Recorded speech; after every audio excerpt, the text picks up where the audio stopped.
What's going on? I am Nando. And I'm DJ. And I am Diggins. And this is Mostly Nitpicking, a podcast where every week we pick apart a piece of pop culture by looking exclusively at the details. Woo! Woo! Woohoo! This week, the film event of the century, you guys. It's back after 30, 40 years? 40, probably, right? 82? 88. 88. 35, closer to 35. Nice. Yeah, so after too many years, if you ask me, it's Willow time, baby. So we are going to talk about the movie of the year, or show of the year. Frankly, I think movies and shows may as well be the same thing these days, because of peak TV. Willow, the movie, not the show. And before that, we have so much news to cover. But first, DJ, you know what you did last week because it happened to you. So right, you don't need us to tell you. Yeah, that's a no. But I gotta say, it was a great time, and Really? yeah, and while it might be surprising that I enjoyed it, I did enjoy it. But I'm glad to be back. But last week was a thrill. So, What was your favorite part of the experience, would you say? I think my favorite part was just getting to see all the new cultures and meet new people. And, you know, you don't always get to do that, but I did. And it really was great. It made me feel good. You do meet a lot of new people there. Yeah, absolutely. Oh, Some old people Pretty too, much that you're like, exclusively oh, you? new people. Yeah, exactly. Yeah. Well, yeah. So that's great. Well, I'm glad you had fun. And you'll find out where you were when you listen to this. And you'll be like, that is where I was, because I was there. And I'm excited for that. Yeah. And I just got to catch up on Andor so I could do that, which you guys made fun of me before the podcast, but I'm not catching up on Andor. I'm sorry, but I promise that I will. I You should super be promise. Yeah, I think it's I'm weird so when sorry. people don't catch up on Andor, because it's Andor. You can watch it whenever you want. You know? I know. It's right on your So, computer. like I said, I'm sorry. Or your TV Super screen. sorry. Wherever you want it to be. It could be on either. I think it should be on both, as far as I'm concerned. You do a I red should have zone it of on all my Andor. screens. You could switch between episodes of Andor at will. You know? Disney should launch an Andor channel that's a whole cable channel that just does nothing but play all 12 episodes of Andor on an infinite loop. Honestly, that might be the failsafe if this doesn't catch on in a couple of weeks. Disney Channel is just going to be the Andor channel from now on. I think one of the writers for Talladega Nights said that they have the just movie Talladega Nights playing on a loop in their house on like one of the TVs in like a room in their house. Which I guess if you feel so proud of it, you know, Godspeed. Yeah, like if I wrote Talladega Nights, I guess maybe that would be a cool achievement. Right? Yeah. People probably get tired of seeing it, but you'd still do it. I guess. I don't know. That feels like some Tommy Tallarico house shit. Yeah, I watched What that. is that? We'll talk about it in recommendations, probably. Yeah. Oh, okay. Yeah. So- I'll write that. Why not? Hell yeah. Hell yeah. Besides that, we have a couple things to get to, a couple of newses. The first one, speaking of video games, we got to talk about speaking of the sounds that come out of video games, we got to talk about a certain, not quite as, I don't know. What's a word people use to? What's like the cool way to say like has a butt? What's that? Dump Sweet truck peach. ass. Yeah, not quite as dump truck ass as you should be. New superstar of tomorrow, Super Mario from the Super Mario Brothers movie. They put out another trailer. You guys, have you both They seen sure it? did. Yeah. Yep. And what do we think? You know, every part of it that wasn't Chris Pratt with his normal speaking voice seemed not bad. I slightly disagree. I think there were parts with all of them in a just regular speaking voice, and I'm like, I could do with less of this. So, yeah. I got like a solid not great, unfortunately. I loved it. I did. I had a great time with it. I think I'm it looks so I much guess. better than I expected. Really? Yeah, it looks pretty good, right? Like, not like amazing, but like, if, you know, the option is other Illumination movie, but Mario, this is way better than that. Like, this will easily be that's the best fair. movie they've ever produced, probably. Again, I kind of liked all the parts of it that weren't Mario. Yeah. But all the parts that were Mario, I was like, less of this, please. So I have a question. So we're all getting on Chris Pratt for using his regular "Let's a go" like voice for the movie. But like, what about just like Charlie Day and Anya Taylor-Joy using their regular "We gotta save the galaxies" and "Oh no, please don't hurt me" like their regular voices for like what they're doing. I was actually thinking about this, so I have an answer. But Okay, yeah. Diggins, do you have an answer? I guess I would say that first of like Charlie Day has a distinctive voice and tone of speaking, and also he feels like he is doing a performance where it's like, yeah, he's just using his normal voice, but he's like trying to act like Luigi. Same with Jack Black. Jack Black is recognizably Jack Black, but he's acting like Bowser. I love Jack Black. Jack Black, I think, is like the best of all of this. Yeah. Chris Pratt Mario just sounds like it's Chris Pratt. Like you could swap in any other Chris Pratt character there, and I wouldn't be able to tell the difference. Yeah, I think it's mostly because we don't like Chris Pratt anymore, which I think is also fair. Yeah, no, he sucks. We get him all out the of things here. we don't like about him are fake, and all the things we like about him are true. That's what his publicist told me. But yeah, I'm with Diggins, and that's why I think Anya Taylor-Joy is the other one that's kind of not like a mix. Like it's not like it doesn't work, but it's like this isn't quite as like because there's a like I think Charlie Day, besides being obviously, you know, really well suited for this role as a better actor probably in general, and like same for Jack Black, they have characters that they're known for that are like Charlie Day is good at being this kind of guy, like a scared, high-pitched, squealy kind of character. And the same goes for Jack Black. I think Anya Taylor-Joy, it's just like it feels like there's like I still don't know what she's for. I think she's great, but I don't know, like, you know, like what it's the rules that she has to be in all the movies these days. I understand that, but like, is she a princess? Maybe, I don't know, but I don't know. She's not. It's not Princess Peach vibes. It's not like Mario. You know, classic Princess Peach right there. Well, Anya Taylor-Joy is a young woman who gets put in a situation where she is at the mercy of evil guys and has to escape, which is very Princess Peach. That's true. Or is she secretly in love with them? You know? It depends. It depends on the movie. It depends on how M. Night Shyamalan, the person writing the movie, is. Oh, I was going to say that's like the classic Princess Peach. Like, oh, she actually really likes Bowser. She doesn't like Mario. That's why she keeps getting captured. And Yep, that's right. Baby's first, like, oh man. Yep. Baby's first cracked article. What if Mario stepped on a Goomba and there was blood and then he said a slur? Whoa. Wouldn't that be crazy? That would be pretty crazy, actually, because they usually don't do that. But yeah, I liked it. I think it looks great. I think Keegan-Michael Key looks great. I think it is fun that they have not showed us Seth Rogen Donkey Kong's voice yet. Like, we haven't seen him speak. I think that's going to be a moment for everyone to take in. Oh, wait. Did I not tell you guys? I got, like, the audio of it to play on the podcast for this bit. Yeah. Wow, that's incredible. Yeah. So where'd you get it? From the place that you were at? Yeah, actually. That's why like I was there and missed up. the podcast episode. Yeah. Wait, is that what you all were doing there? Was stuff related to the Mario movie? I mean, I definitely was, and for this podcast for sure. But yeah, that's where I got it. So do you guys want me to play it for you guys? I'd kind of love to hear it. I don't want to, spoilers for people that don't want to go in fresh and hear whatever character he's going to put together for this. Yeah, so this is a spoiler for a scene between Donkey Kong and Mario in the upcoming Super Mario Bros. Movie. All right, so you ready? Ready. Yeah, just hit play. All right, so play.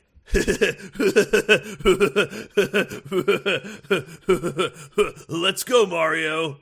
Okay, let's go. Yeah, what did you think of that clip? It was a great clip, right? I liked it. I'm still psyched for this movie. I could see it playing in my head. Yeah, like that. But like, I think Seth Rogen's is a good Donkey Kong in that clip, right?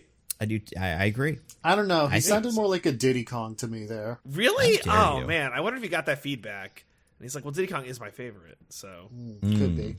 I do want to say one other thing about this trailer though, which is that I did get extreme. They're gonna do the thing where Princess Peach is like the cool person who knows how to do all this stuff, and Mario is the bumbling newcomer who doesn't know anything, and yet by the end of the movie will be better at all of it than Peach. And I'm like, how many Chris Pratt movies can we do with this premise? Yeah. Not enough more, please. I want a Passenger sequel. I want the Terminalist. What's that? Oh right, the Terminalist. Yeah. I thought you meant the Terminalist, like it would be the Terminal. The Terminaler, and then the Terminalist would be the third one in that series. It is Yeah. It's the sequel. They recast Tom Hanks as Chris Pratt. That sounds about right. I think we're due. Rest in power, by the way. I'd love to hear him try to do that voice. Hey, it's me, Victor Naworski. I liked him in that movie. No, it was bad. Guys, speaking of movies, bad Chris Pratt, all that stuff, there was another news story of the week. Oh? The Bobs have changed, you guys. New Bob! Salute the, I don't know. The Southern... Bob is dead. All hail the new Bob. Yeah. All hail new... Who is the old Bob? What's old is new again. Oh, I know. Bob is Bob again. The Bob is dead. Long live the Bob. Yeah, there you go. So yeah, Bob Chapek and the other one switch places or something again, right? Yep. Is that a good thing or bad thing? I mean, if you look at my Disney stock, it's a, I don't know, net good thing. At least it went up after the announcement. But, yeah, like, okay, so I'm I guess between the three of us, the resident Disney expert, because I'm married to a Disney cultist. So, okay. A Disney adult, if you will. I had this conversation. Can we be Disney adults if we have children? I don't know. That's why you have the children. Absolutely. So you can keep being Disney Okay. adults. So you can get into those parks and not get looks, you know? Oh, we have a child. We're just normals like the rest of you. You say as you... We're not those Disney adults. Yeah, I'm not happy about being here, but it's for my child. Exactly. That is 100% what's happening. So, yes. Okay. CJ, All right, are so you yeah, gonna start? so- Are you gonna wear one of those T-shirts where it's like, "I'm the dad and I hate spending time with my family"? Yeah, I love those. Yeah, but I love those T-shirts. I've seen the ones in Disney World, which I think are kind of cute. It's like my favorite Disney villain is my wife, and it's like, oh, that's cute, right? It's an insane shirt to put Yeah, on. that's No, crazy. that's like a cute. That's No! that's part of the marriage industrial complex. That's like the normal thing is to hate your spouse and be completely unhappy with them, and that's crazy. I don't think that's not crazy. That sounds It's like not something crazy Matt to Mardigan would hate do your if you're spouse. asking me. That's not what that's saying. Michelle said that like she would get me that shirt. Like it's funny. It's like a funny thing. I mean, It's really funny how you hate your wife. That's not what it's saying. I Just mean, a cute little like I don't know. it's an interesting shirt.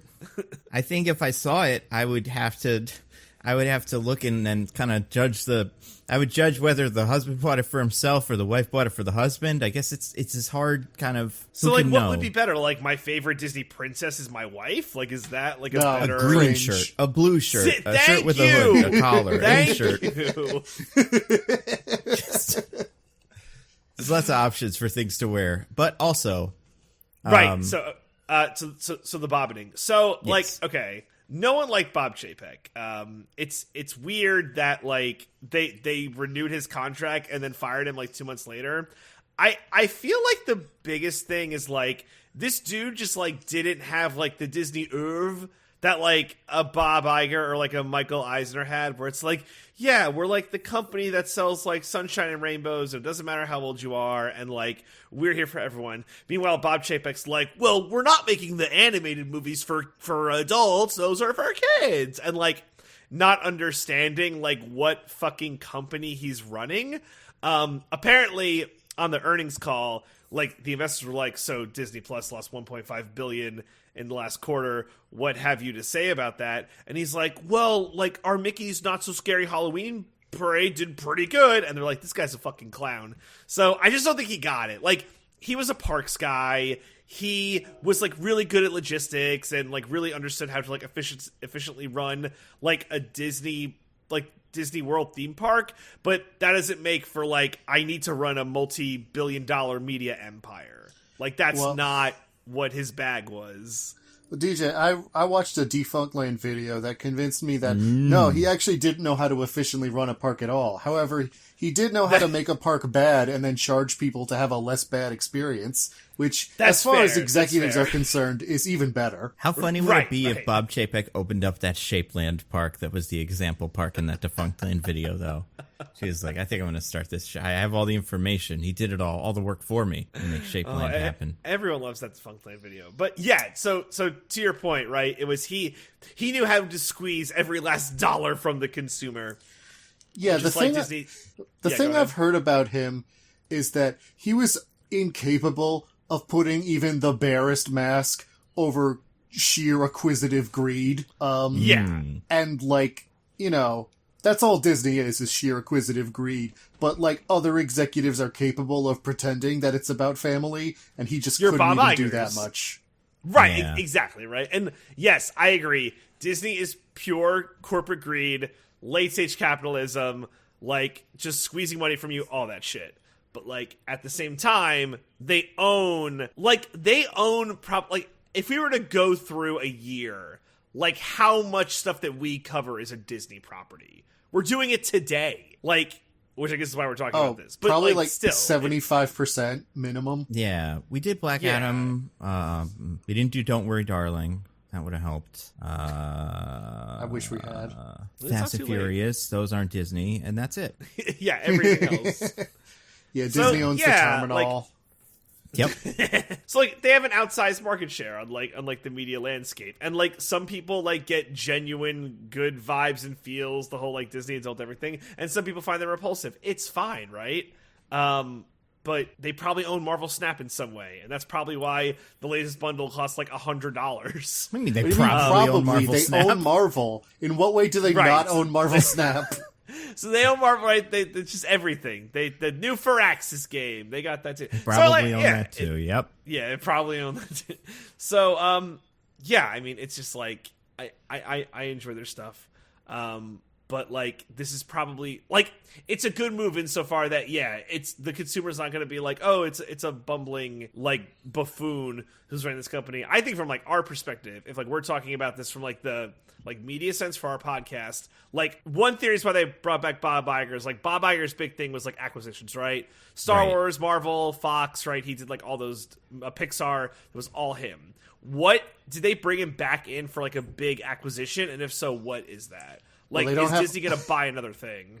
They don't have 100% media saturation yet. So they still got a few more studios to buy. Universal, they still got to buy. What else? What That'd other be a big huge studio one. remains outside of their control? Sony. I mean, They don't I'm have not saying Sony that's yet. actually going to happen. I'm saying that we're so close to a Disney media monopoly that I feel like they're gunning for it. I mean, I think the one is like, do you have Discovery be like, fuck, maybe we shouldn't have acquired like Warner Media. This is like turning into a bad deal. And do you have Disney acquired Warner Media? Then they have Marvel and DC under their umbrella, and then it's fucking over. And Don't Worry, Darling. And don't worry, darling. So they can cross that over too with the terminal or whatever else we Oh my figured God, they own. what That if could The be a Rock- Willow. Like they can exist in the same universe. What if The Rock makes his way into the MCU? There we go. Man, I mean, he'd fit right in now. I had a visceral fear reaction to the idea. Yeah. What would be the worst character he could play? What's the worst character The Rock could play? Like Professor X? That would Professor. be like... Oh That God, would be you got to there great. before me. Yeah. How do we both come up with that at the same time? Bald. He would be. Like, and it would I be know, like- right? He would show up in the first day on set and he'd be like, this thing that she's saying, Professor X is a jerk? Yeah, we can't have that. That's not in this movie. Professor X is a Also- nice guy who's trying his best. Also, he's not a cripple, and he's a big, strong man who beats people up. Yeah, but he doesn't have sex. He has no children. There are 0 babies running around with super psionic powers or whatever. And he's, just not that good in general, It's just not that fun of an experience to watch him. Is that something Maybe we they can could do do- in this movie, sir? Do like a weird flip. Do like The Rock is Professor X, but then like James McAvoy is like the Juggernaut. I'm the Juggernaut, bitch! But James McAvoy is saying it. That was what it was when the first guy did it, though. Well, yeah, we're bringing it back. We're bringing That it would back. be cool. I think I'd like to see him play a character that's he could be the next Iron Fist. He could give that a shot, Oh, Big strong man. Maybe that is what it needed. Maybe that was the problem. He wasn't a big enough, strong enough man. could but be now it bald will with be. just the head wrap, just whatever. Yeah, Never and take also- it off. Yeah, put a mask on him, and then it could be anybody. Then he has to be good for filming. You just scan his face a couple times. They could Future just, cinema. paste his head over a much smaller man's body, like they did with Yeah. Black Adam. Yeah. Ooh, how about this? Wait, this one works. Never mind, we're not going to do it. What if he was Black Bolt, Black Hagar Boltagon? He just couldn't open his damn mouth the whole movie. Yeah. Worked for Vin Diesel almost, kind of. That seemed like what they were going to do with him, and then they didn't. Ooh, what if he's the new Ultron? All the characters with black in their name is him. He's Black Adam, Black Bolt, Oh, Black man. Canary, man. Black Panther. If The Rock is Black Panther. Bolt, just imagine all the eyebrow acting we'll get. Yeah. Oh. This is a good idea, you guys. We what are can't more- do... They're going to do it, I think. What are more black titled? I mean, all the ones that are actually black, like Black Lightning and Black Vulcan, and like the ones where it's just Black Electricity Man. There were a bunch of them. So like a Black Lantern for a while, I think, right? I feel like there's one we're forgetting. Oh, Black Widow. That would be fun. To see. Oh, duh. Yeah, that's a big one. I think he could do it. He could replace Florence Pugh. Yeah, because she's going to be busy with the Don't Worry Darling sequels that we're going to get. True. Once Disney owns them. More and more and more Don't Worry Darlings. That's all I want. Have you actually seen it? Yeah, I watched it. Oh, okay. It's not very good. I don't know. I feel like it's not the worst movie I've ever seen, but it also A high thinks it's- bar. Yeah, it thinks it's really clever, and it's not that clever. And, like, it also goes way too far, much like Us, a movie that is way better than this, but, like, it goes way too far to, like, explain what's going on, and it just doesn't make any sense, and it makes the whole thing worse. But Okay. otherwise, it's interesting. It's kind of cool looking. You know, Harry Styles does this really weird dance in the middle of it that I think is worth watching. Oh, what's better? Harry Styles' weird dance in the middle of Don't Worry Darling, or Oscar Isaac's weird dance in the middle of Ex Machina? This Oscar Isaac's weird dance in Ex Machina was cool and sweet. This one is like weird, like you're like I'll find a clip of it and we'll watch it. But yeah, so the Bobs. I think it's good that there's many Bobs. We have a new Bob. Hopefully, I don't know. Can I make a bold prediction? Yeah, what's that? All right, so here's my bold prediction. I think that the Bob Iger coming back is actually gonna like flop because it's just gonna be like Disney woes are gonna continue because I don't know how you fix like Disney Plus. Like it's. I mean, we have one answer. We're going to talk about it in a couple of minutes. But beyond that, that's what fair, else that's do you do? Yeah. Willow can only but- get you so far. So I think their media woes are going to continue, and I think what we're going to see is a company's going to actually going to buy Disney. I think Apple's going to buy Disney. Yeah, I've heard that. I've heard that thrown around as well. And kind of that's why he's here, is because he's going to put all the... He's going to unfix the books or whatever Bob Chapek was doing. He's going to uncook them. But then just like give it to Apple, and then Apple could like finally like corner the media market that they have yet to corner. So yeah, I think Apple's going to buy Disney. That would be an insane thing to happen. Ted Lasso's going to be like a so Disney insane about princess. Fucking Wolfwalkers are going to be Disney princess. They could just take all Brave spots could go to the Wolfwalkers, and we'll just pretend Brave never happened. I don't know. What else is on Apple? The Severance guys, they'll actually start liking their jobs, in fact. It'll be about how that's a good workplace, that everyone's kind of getting along now. Now that Helly's out of here. Yeah. So you think it's why would that be insane? I don't know. It just feels like... I don't know what the situation is monetarily. Maybe Apple is so much bigger than Disney that this is plausible. But it just feels like culturally, those are just two such huge companies that it feels crazy to me that one could buy the other. But you know what? It's not like we have antitrust law anymore, so who knows what could happen. Yeah. Apple can buy anything. Apple has so much fucking money. It's stupid. I mean, like, if you asked me 10 years ago, there's going to be a Warner Brothers Discovery, which one's going to buy the other one? Like, I'd never have guessed it, the one that did. So, yeah, I don't know how much money any of these companies have. Yeah, all I know is nobody should get sick days. And what else? I don't know. Also, apparently you can buy a company with the company's own money or whatever, so who fucking knows? Yeah, there's that too. It's all very confusing. You can remove like your personal stake from it. It's like you could just bankrupt a company and you have no accountability. It's fine. Yeah.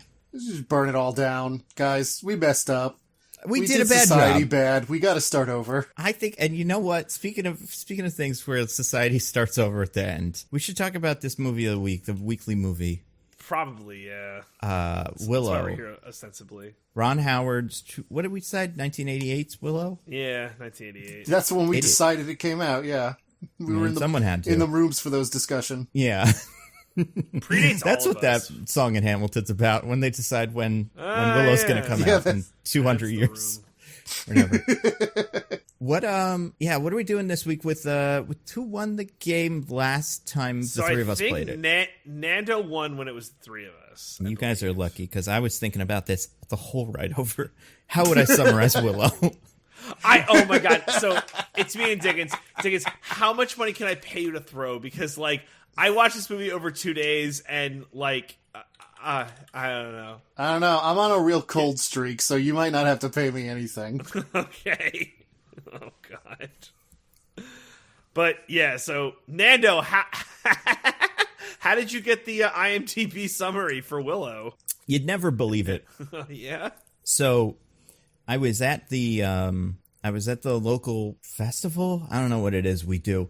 I don't know, some sort of big old festival. And a wizard came up to me and he said, "This is the plot summary for Willow." And I said, "Okay." And then he's like, "No, it's not." And I was like, "Wait a second."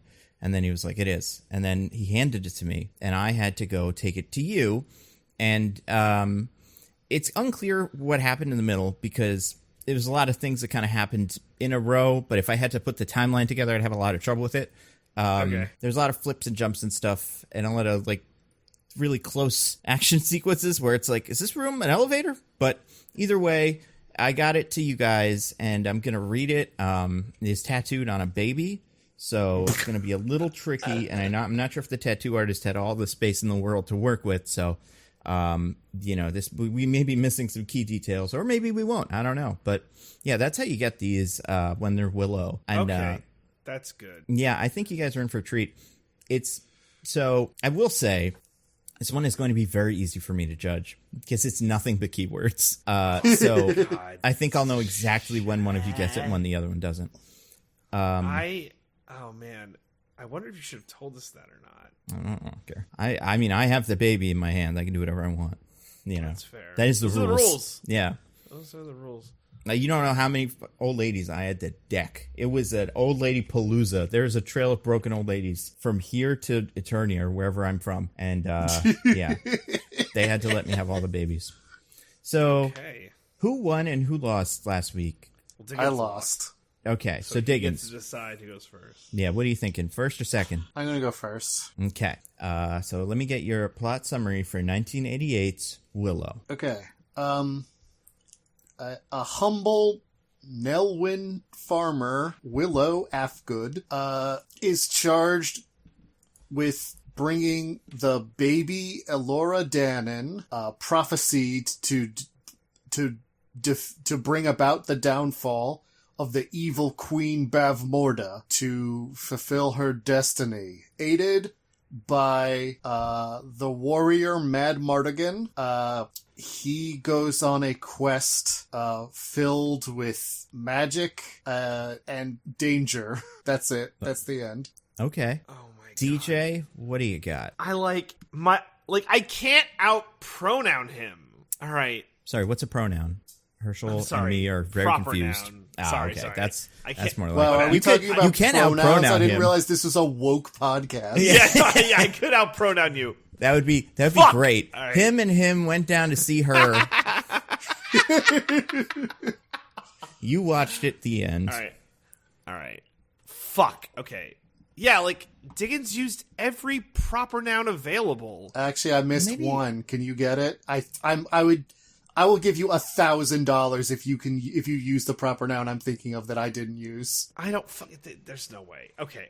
I'll tell you what it was at the end before Nando declares a winner. This isn't a proper noun contest, okay? Give me a summary for the movie Willow. Yeah, and use proper nouns or don't. There's other ways to do it. I'm not saying that's the better way, but you know. I am filibustering because I'm doing the thing that Nando does, and I'm writing it down.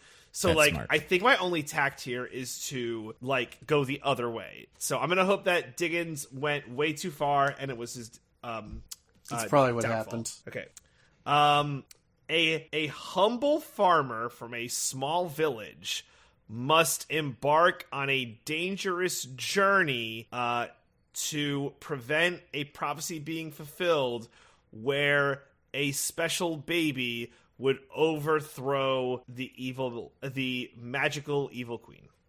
Wow, so in your version of the story, Willow is evil and wants to help Queen Bavmorda. Wait, no. Wait. God, wait. Oh, it would be to fulfill the prophecy, right? To Yeah. fulfill the prophecy and keep the baby from a magical evil queen. So Listen, the proper noun I was thinking of that I didn't use was where he wants to take the baby, which is Tir Asleen. oh, I thought we were going to say Sorsha, which was the one we were talking about before the show. Right. She's Yeah, the she's other there one, too. but she wouldn't be in there. But yeah, DJ wins is Yay! very easy. I'm going to read you the summary. Just try to remember what DJ bullshit. said, but here's what it is. A young farmer is chosen to undertake a perilous journey in order to protect a special baby from an evil queen. So, like DJ had farmer. He didn't say I had undertake. farmer. Yeah, I know. He didn't say undertake, but he said, you both said goes on a journey, whatever. I said embark. Embarked, yeah. And Diggins had something else that wasn't quite that.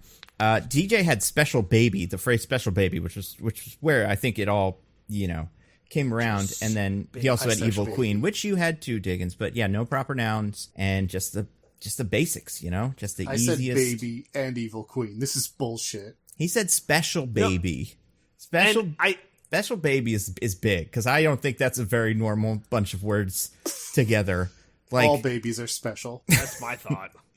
yeah, I mean, and to be fair, I don't know who wrote this. Maybe it was Willow himself writing this, and then he's like, "That's a really special baby," he would say. I had Because he special likes it. magical baby. I'm pretty sure you just used the word special baby. You called it an evil magical queen or something like that. Now, what about the fact that DJ literally said the opposite of what happens in the movie in his summary? So the thing about that is Love the words. the summary isn't super clear on what any of that is. It's just like protect baby from queen, which I think DJ more or less got too. I mentioned the prophecy because I felt the prophecy was important. I just said to prevent the prophecy, not fulfill the prophecy. Yeah. Because I'm like, wait, what's the prophecy? It's like, oh, right. The prophecy is that the baby will take down the queen. The special Listen, baby. The special All I'm baby. saying is when the states have to certify the result of this, I think we're going to have to raise some issues. I think there's going to be some problems with the electoral count here. If I might, broad strokes, I feel like my strategy of going like cutting it short was like the biggest feather in my cap. That helped. Yeah, Diggins, this was also much longer. I don't care about Mad Mortigan. I don't care about Sorsha. I don't care about the baby's name. Like, I'm like, no, none of that. What about Migosh? What do you think of Migosh? Oh, we love Migosh. Migosh is right. barely in it. Yeah, I'm just looking at the IMDb page. It's weird. I guess it's an order of appearance kind of thing, because, yeah, there's no way this is the order of how important anybody is. But, yeah. Sorry, So- the cold streak's still going on, Diggins. My apologies. I think this is a I- conspiracy. I'm think being It kind of is. persecuted. People will listen back and go, oh, my God, DJ was so correct. This, honestly, like, listening to it and seeing him say it, one of the most correct anyone's ever been in one of these. Like, I don't think so. it was pretty good. It was pretty good. I don't know. You both said he was a humble farmer. I think the movie I puts that disagree. front. No. Proud farmer. Yeah, right. Front. Yeah. No one's ever been a proud farmer. They're always humble. I don't know. Some of them are a little too proud, if you ask me. Like Willow and that guy that yells at Willow all the time in the beginning of this. I don't know who he is. I assume they all farm. He's probably not a farmer though. Seems Well, like he's like the town there's the- manager. There's the gangster farmer, Yeah, the one who will extort you. yeah. But DJ as the winner, before we get to that, Well- Diggins as the day's loser, you get to describe to us what happened in Willow, which is good because Great. a lot of people are hearing about this movie for the first time, I'm guessing. Tickets. And What if we do it together? it's a little What tricky. if No. we share the load? No. Okay. This is his load to bear, he would say. That's what Willow would say. DJ's trying That's to what- steal it from him and then lose it and then put on That's what ladies' Frodo clothes. would say. So many fun And then- things you can do. And then DJ will say, I can't carry it, but I can carry you, and then he'll pick me up. And I'll still be describing the summary of Willow, but I won't have to walk anymore. That's a solid idea. All right. So Willow, you guys. Willow is a fantasy movie made, conceptualized by George Lucas, but made by other people. Yeah. Which is interesting. Anyway, so we open with the evil Queen Bavmorda. There's a prophecy that a special baby is being born who will lead to her downfall. And that baby will have a special little birthmark on its arm. So she's scouring the realm for the special baby. And we start the movie right when she's found her. The baby has been born, And they're like, this is the special baby. Let's go get the queen so we can kill this baby. But they apparently contracted out the midwifery. They didn't use an in-house midwife. Classic mistake. So the mom of the baby is like, please don't let them kill my baby. And the midwife is like, all right. I mean, that seems fair, honestly. Yeah. It is a baby. Maybe the midwife was contracted, but she got Danon pilled or something like that at some point during the process. She was like, I can't kill the baby. I gotta keep the baby. She got Laura Danon pilled. Yeah. Come to think of it, how does the fairy know what the baby's name is when the baby never got named? We see literally every second of its life. Anyway. I don't think the baby is named by anyone but I think the fairy is like, it's Laura Danon, the magic baby with the tattoo or the mark, and then it has it, and everyone goes, that's Laura Danon. Maybe at some point the baby be like, I'm Jennifer. I don't know what the fuck all of you guys are talking about, but it's not my name. Fairy's just lying about being able to talk to the baby. Yeah. Anyway, so the midwife sneaks the baby out in the laundry basket. This literally just born baby is very quiet the whole time, miraculously. And she goes off on a little journey, but gets tracked down by the weird dog monsters that the evil queen has. But only after she Moseses the baby, sets it floating down a river in a basket, where it gets found by some Nelwyns. Nelwyns being a hobbit-like, fantasy race, who are all played by people, like actors, who have dwarfism, which is a choice. Yeah, it's, Yeah, I couldn't tell how to feel about that. I was like, is this good? They all got to work, maybe they were psyched. I don't know. I It's cool that a bunch of actors with dwarfism got to be like heroes of a story and not just like Oompa Loompas. Yeah, not just like a bunch of little teddy bears who show up at the end and ruin it, Which is what Warwick Davis was doing before this for George Lucas. Right. On the other hand, suggesting that people with dwarfism are a completely different species than human beings is kind of messed up. Yeah, it's tricky. Yeah, it's tough. It's like, oh, here's our fantasy realm. But I don't know. I mean, no one's taken a shot at it since, so it's hard to be like, well, obviously we've improved on these stories. We just made it seem like Ian McKellen was very tall, and we didn't even pretend the hobbits were. Yeah, that's true. And we couldn't do that with Val Kilmer, because he's just too much of a wild card. They tried to do all the forced perspective stuff, and he just kept moving around in the frame. It's like he's the tallest, smallest Mad Mardigan we've ever seen. I wouldn't say the camera work in Willow is so good that they could pull off that technique. Oh man, how dare you! What's funny is there's a race of people even shorter. Than the Nelwyns. Yeah, and the effect is really bad. So maybe that's why they did this with the Nelwyns. I mean, it is wild that you have that universe, and it's like, and what are you? Weird like dwarves, the smallest people? Nope. We're just kind of in the middle, I guess. We're like everybody else is pretty tall, but don't get it confused. There are guys that are like pencil height. Those guys are different. Yeah. But they also have like human being proportions, unlike the Nelwyns, who have those are people great. with dwarfism proportions. Anyway, they find the baby. The dad of the family is like, we should just send this baby back down the river. We don't want to get messed up with these Daikini babies. Daikini meaning human, I guess. But the rest of the family takes the baby in and he gives up. And then the next day he goes to like the big old festival they got, where the village wizard decides if he's going to take an apprentice. And Willow, which is the name of the dad, wants to be a wizard apprentice, but he fails the test just like everyone else. So there's no wizard apprentice. But then more of those fucked up dogs show up and attack the village, and a couple Nelwyn warriors kill it, and then have a town meeting, like, what are we going to do? There's fucked up dogs. And Willow's like, well, they might be here because of this baby I found. And everyone's like, Willow's gotta go bring the baby back to humans. And he's like, fine. And a bunch of other people go with him, but it doesn't matter. They're not going to be here that long. They go on a perilous journey to a road nearby, which they pretty much immediately do. There's very little peril in this journey, actually. And on the road, they find a dude in a hanging bird cage at the crossroads named Mad Mardigan. Now, you might be thinking, he's named Mardigan and people think he's mad. No, it's one word. His name is Mad Mardigan. Yeah. Not Crazy Mardigan. Nope. Which you would be especially forgiven for thinking, because he acts like a complete lunatic in these first scenes. But like in a cool... I kind of like him, actually. Except for when he's... Well, we'll get to it. Anyway, so they're camping out like, well, this is where we were told to go, and there's no humans here besides this crazy guy in jail, so I don't know what to do. And everyone else besides Willow and his pal Migosh leave.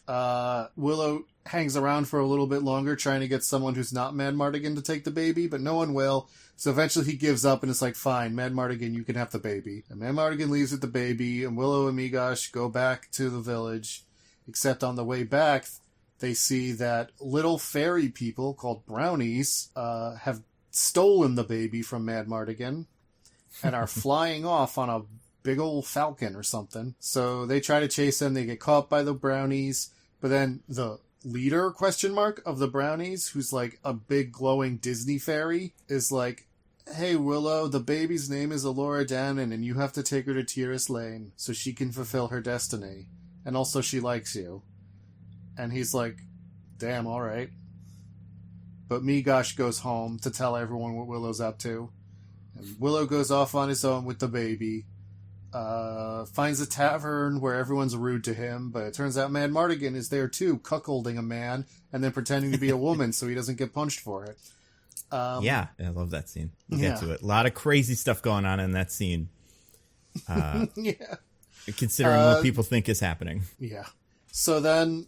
soldiers of the evil queen, led by her daughter Sorsha, show up looking for the baby. So Mad Mardigan and Willow have a big action chase scene where they run away and eventually lose the soldiers. And they get to a little island, joined by two of the brownies, the little Frenchmen. They get to a little island where the good sorceress Fin Raziel is supposed to be. Except she's a possum right now because Queen Bavmorda turned her into a possum, and they're like, "Well, wouldn't you? Absolutely." And Willow tries to do magic to change her back, but he's not good enough at it. So she is several animals over the course of the movie because he keeps trying and failing. Anyway, Mad Mardigan goes off on his own and is immediately captured by Sorsha, who immediately comes back and captures Willow on the baby also. And then they set up camp in some snow that wasn't there 5 minutes ago.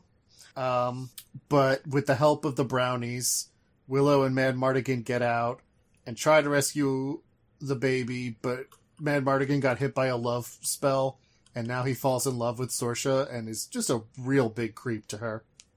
Yeah. Sorsha, who has decided to just take a nap in the middle of the day also. Hey, sometimes you get tired. Sometimes Totally you get She's tired. royalty, you know? She can take whenever nap she wants. That's true.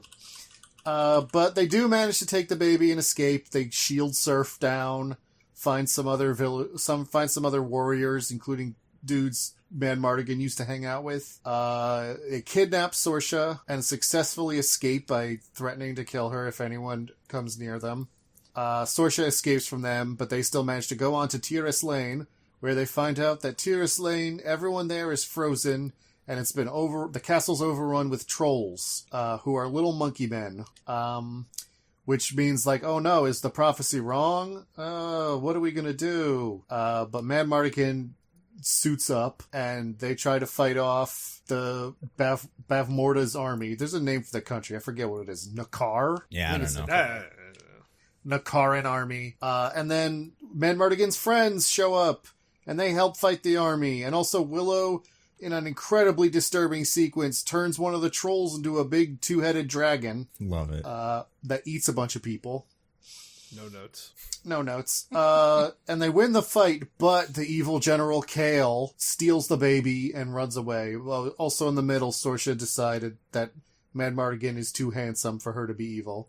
So she's good now and joins our heroes. Yeah. Anyway, them and the big army that showed up to help them go to Queen Bavmorda's castle to try to rescue Elora Danon. In another incredibly disturbing sequence, Bavmorda turns them all into pigs. Incredible. And that was horrible. At this point, while I'm watching a literally 5-minute sequence of like men like groaning in pain and screaming and turning into pigs with like really detailed prosthetics, I'm like, at the beginning of this movie, I saw a rating PG for tobacco use. Apparently, they had to cut that scene short for censorship. I was reading. There was that scene, and then the pig scene, and the scene where the what's the name for the midwife gets killed by the rat dogs. That they also had to cut to get it under PG.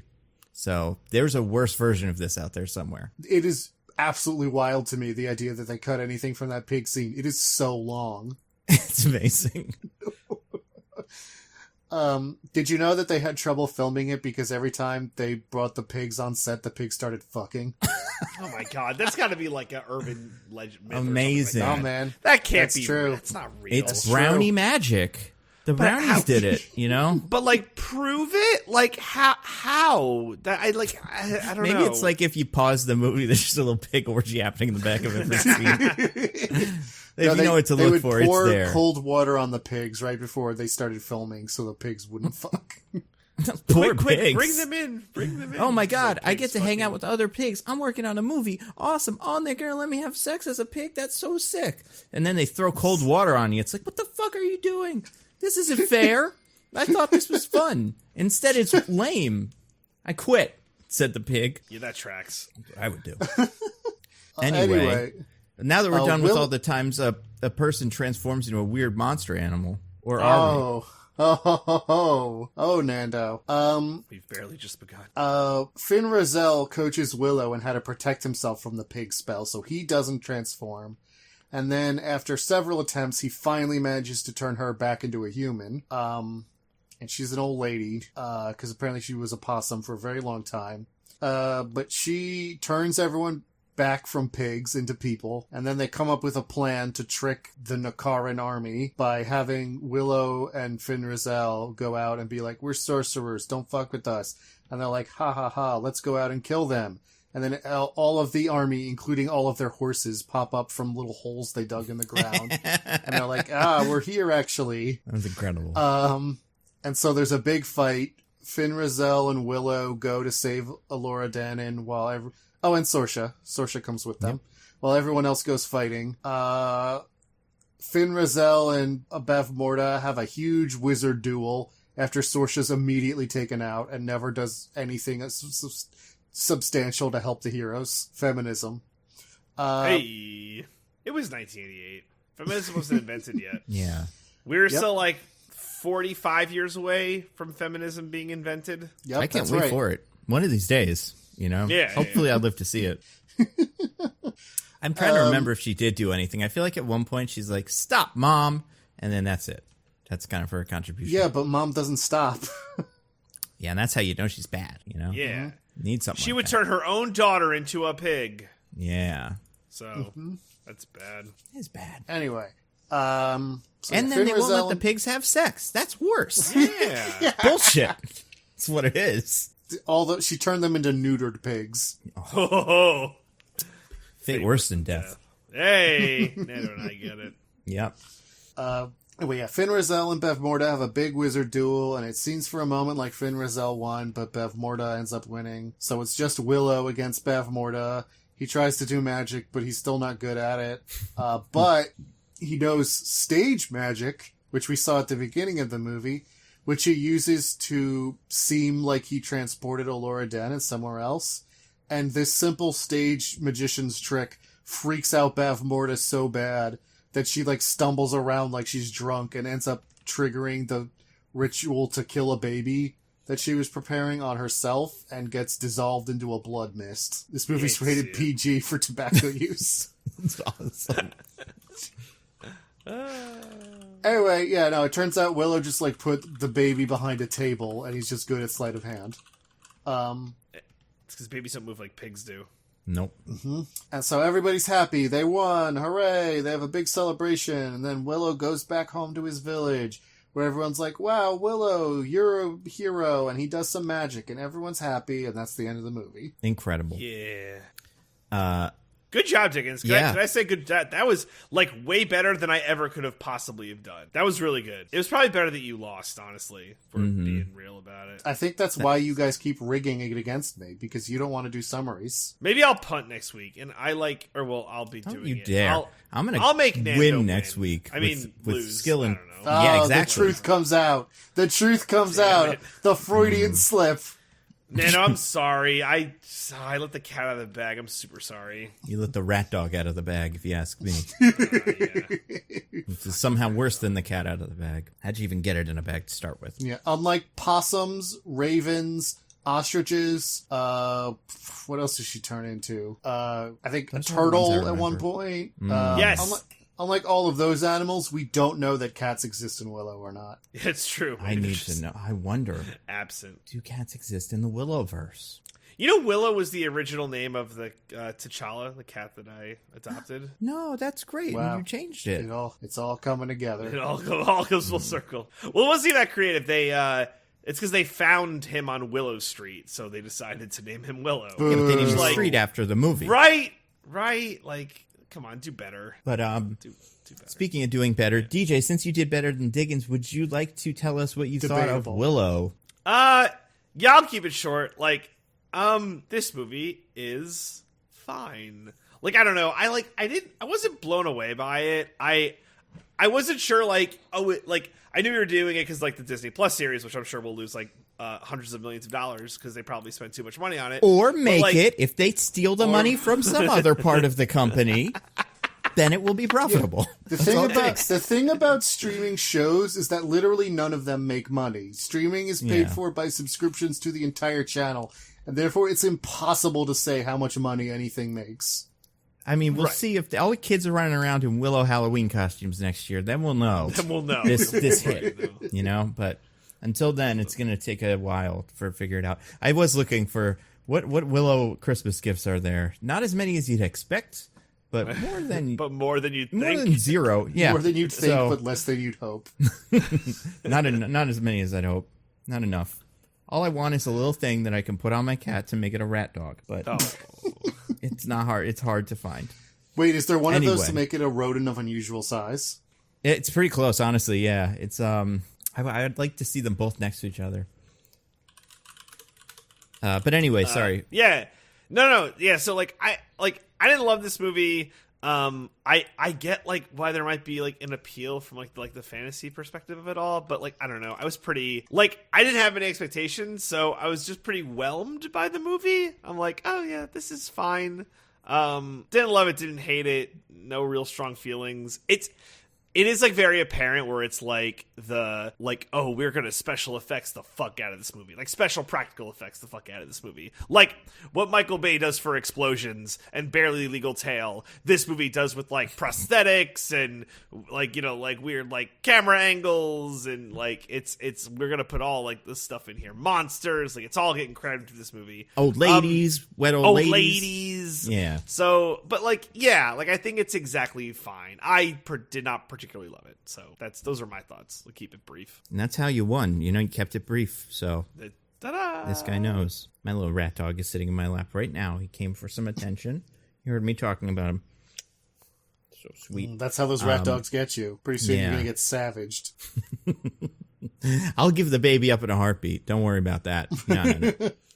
Oh, You don't need to look worry who's about that, Miss Mr., Whatever Belmordo. God, what the hell is the like jerk villager Nelwyn name? Oh God, I can't remember. We'll get to him. He's my favorite one. So who goes next? Me or Diggins? No, me. Diggins. Yeah, The Diggins. administrator goes last. That's how Okay. it works. Yes. Smart. We do this once a week, every week. It's crazy. We just can't fucking remember. So Diggins, what did you think of Willow? I watched this movie and I was like, I understand both why this was not a big hit and why it is a cult hit. Because it's like, there's definitely charms to it. It is charmingly weird. It has that kind of earnestness to it where it's like everyone involved was trying, Like, this movie has a lot of odd bits to it, but it all feels sincere. It all feels like, Val Kilmer's into it. I can't God, what's his name? Warwick Davis. Warwick Davis was having a great time. It's like, and you know, a lot of that rubs off. There's bits of it where I was enjoying myself, but at the same time, like, it's just not a very good movie. It's this bizarre mix of like serious high fantasy and like slapstick comedy that doesn't feel like it gels together very well. Like, for me, it was hard to take seriously the ethereal elf telling Willow that you know, this baby has a great destiny and Willow is a kind-hearted soul who must fulfill that destiny, when it was like directly next to little Frenchmen making fart jokes. It's like real Beavis and Butthead shit. Yeah, and also, and I might be willing to forgive that if the action was shot well, but it's not. A lot of it is very jerky and like close up in ways that it's hard to tell what's going on. And when it's not that, the choreography is okay. Like, it's very obviously fake in a way that's not like terrible, but also isn't like playing into that and being fun with it. I don't know. It feels like it's trying to be what The Princess Bride is, and it's just not as good at it. I don't know which of those came first, so maybe it's the other way around and The Princess Bride was just better at it. Or like Labyrinth, I feel like has a similar vibe, but I feel like pulls it off better. I don't know. It's definitely part of that Princess Bride trend. came first, but I'm not sure. I'm going to check. It's definitely part of that Oh, sorry. It's definitely part of that trend of like adventure fantasy movies in this time period that were like for kids, but also like were kind of able to be enjoyed by adults who like weren't narcs. And I just feel like it's probably of the ones of those I've seen, I think this is one of the less good ones. But that being said, I didn't like hate it or anything. It's decent. So I don't know. It's fun. It's interesting as like a historical oddity. I don't know that I would recommend it as a movie. What about you, Nando? I'm in the middle of being savaged by this rodent, whatever it is. What do we call them? Rat dogs or whatever? He is just getting bitey as all can be. I think Willow is the perfect movie, and you're both crazy. Okay. That's fair. So I think the difference is, accept. We talked about this before. I saw Willow as a child. I think Willow is like The Goonies, a hard movie to watch for the first time when you're 20 plus. Like, Fair. a lot of it just doesn't translate. And I mean, I don't know about that. Maybe because maybe you could watch it as an adult when it came out and still have fun with it. But watching it as an adult in 2022, I think is probably tough. But besides that, it's just like, it's perfect. Also, so I looked this up, Princess Bride, 1987. So while Princess Bride came out first, I don't think they could have gone, let's do a Princess Bride. Right. Oh, no. Right. I'm not suggesting that they did. I'm just saying they feel like similar vibes. Oh, if Princess Bride came out in 1985, I'd be like, I'm pretty sure they put the word Princess Bride on a whiteboard and put a big $$ sign after it, and then that was the pitch for Willow. Like, but I think it's too close to be a like a deliberate thing. And what's interesting is Princess Bride is a movie you can watch for the first time in your 20s and still totally get it. Yeah, as someone who that happened to. I think it's interesting with Princess Bride because Princess Bride, I think part of the thing with Princess Bride is it's just full of like huge megastars now. Not like megastars, but like that movie has such a stacked cast. And this has two people that you've probably seen in movies before. And some other people that you're like, I think I know who that is under all that makeup or whatever. But how dare you imply that Val Kilmer's not a megastar? He's one of my megastars. He's one of my two megastars. You said two people that you're like, I've seen them before. Not two megastars. I'm saying this one has two megastars or two big stars, and then a bunch of other like, I think I know who that guy is. That guy I've seen before. Maybe I misspoke, but like I think Val Kilmer at least was a megastar in 1988, and I think Warwick Davis, while not a household name, is, you know, the best of what he does. Like, he's just the guy they hire to do roles like this. He's currently in a cage death match with Peter Dinklage for most famous actor with dwarfism. Yeah. And I do think like there's got to be other people in it that are kind of famous, but I just think this movie's like, I think the thing that I like about it is that it most of it doesn't like make much sense. Like the things that happen in a row don't really add up to anything. And it's kind of like watching a documentary or something like that. Like, you know what I mean? Like this has to have happened because otherwise why would any of these things be in the movie? Like why would you add the two little guys that don't do anything? But it's like there's just so much and for that reason it feels so like, I don't know, tactile and like it feels like a real thing. Not like a real thing, but like it feels like watching something like Star Wars probably. And it definitely feels like it's cribbing off Star Wars as much as it possibly can. Yes. Yes, absolutely. And yeah, and I think it mostly works for me.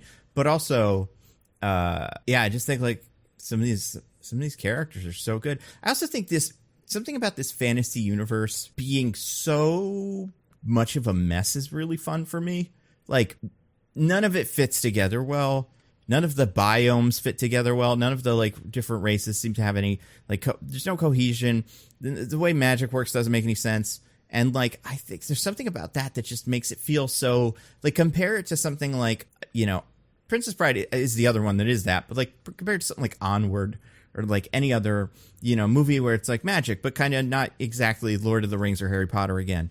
It's still like this one's just so weird and interesting that I don't know. I think it's terrific, and yeah, I think Val Kilmer's putting in incredible work. Pre Top Gun, was this like he did the Doors movie? When was that? This was one of his first big roles. This was part of what made him more famous, which is so interesting.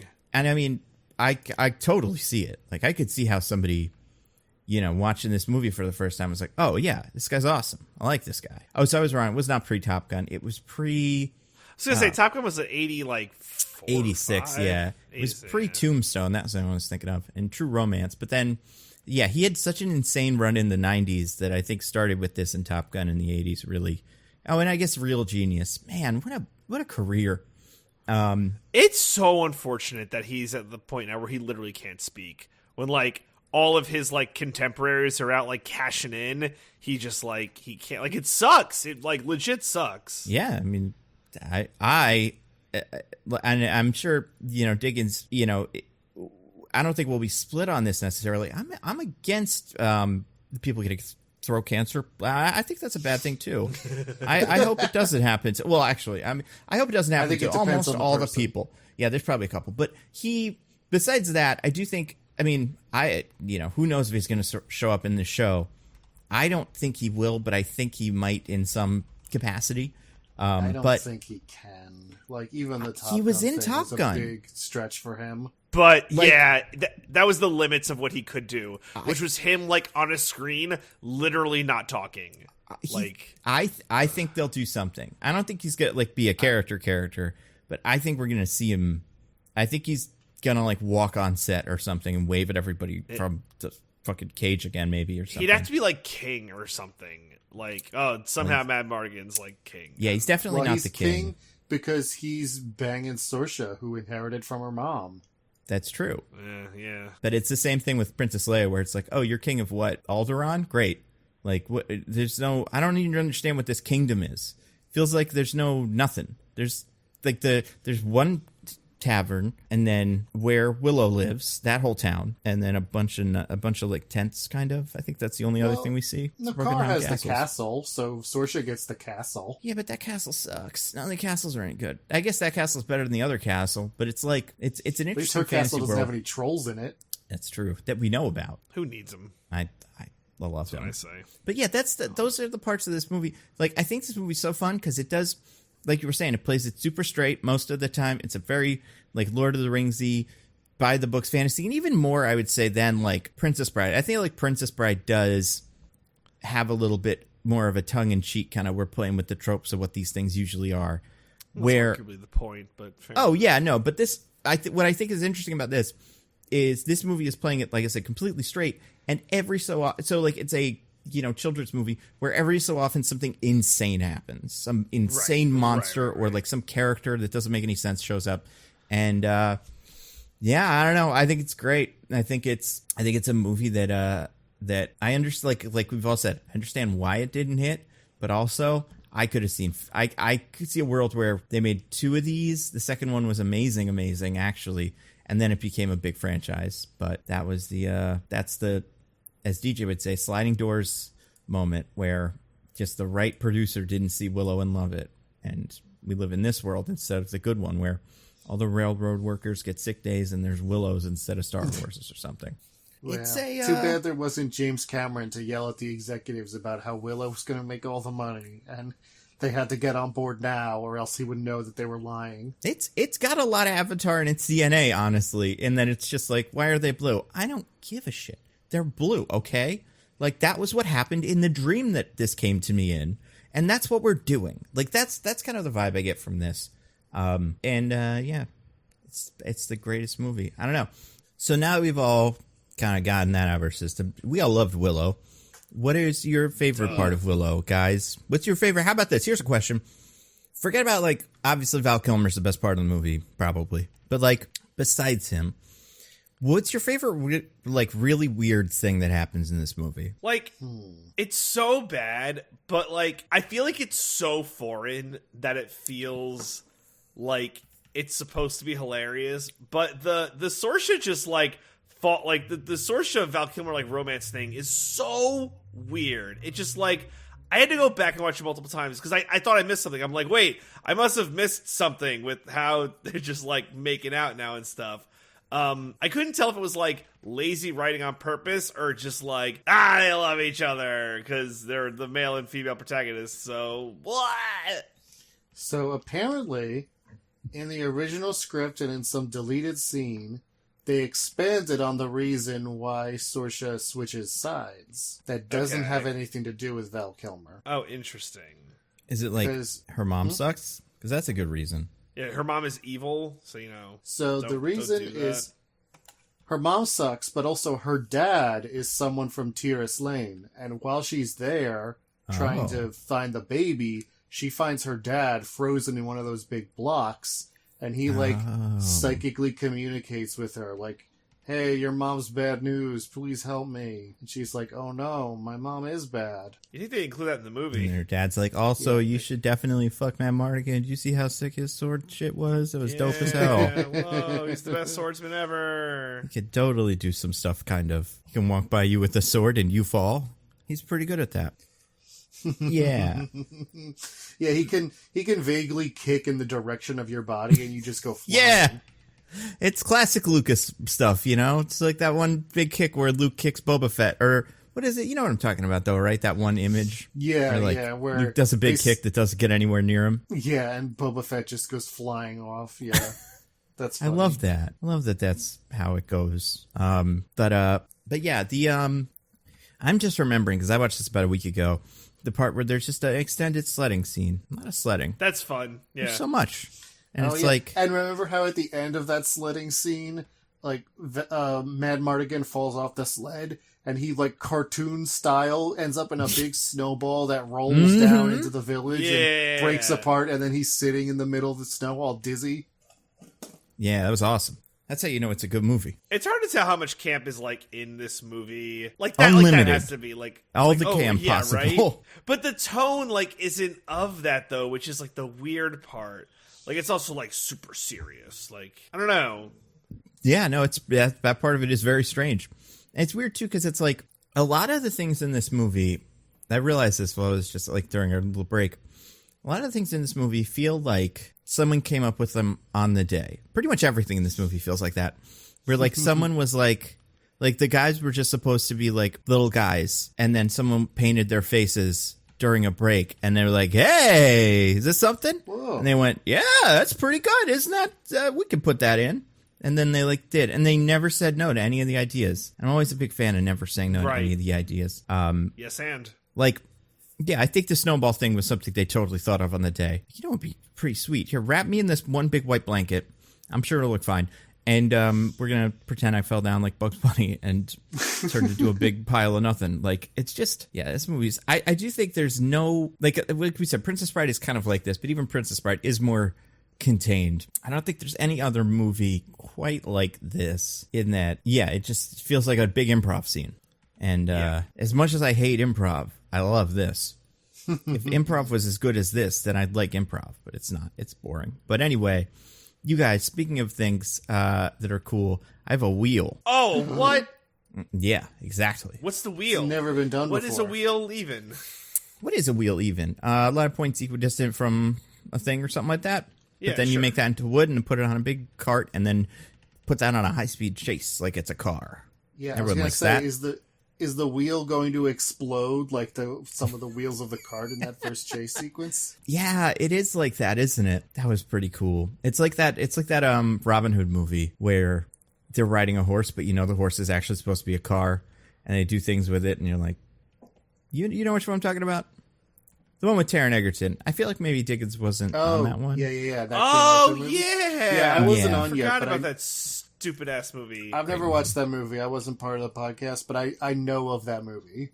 Man, that movie's so old that Diggins wasn't on the podcast yet. That's fucking crazy. Well, that Yeah. means it's like 2 years old. No, you've been on like the entire pandemic and probably since like 2013. I don't know. It was forever. the end of 2019 Avengers. when Rise of Skywalker came out. That's when I joined. That's right.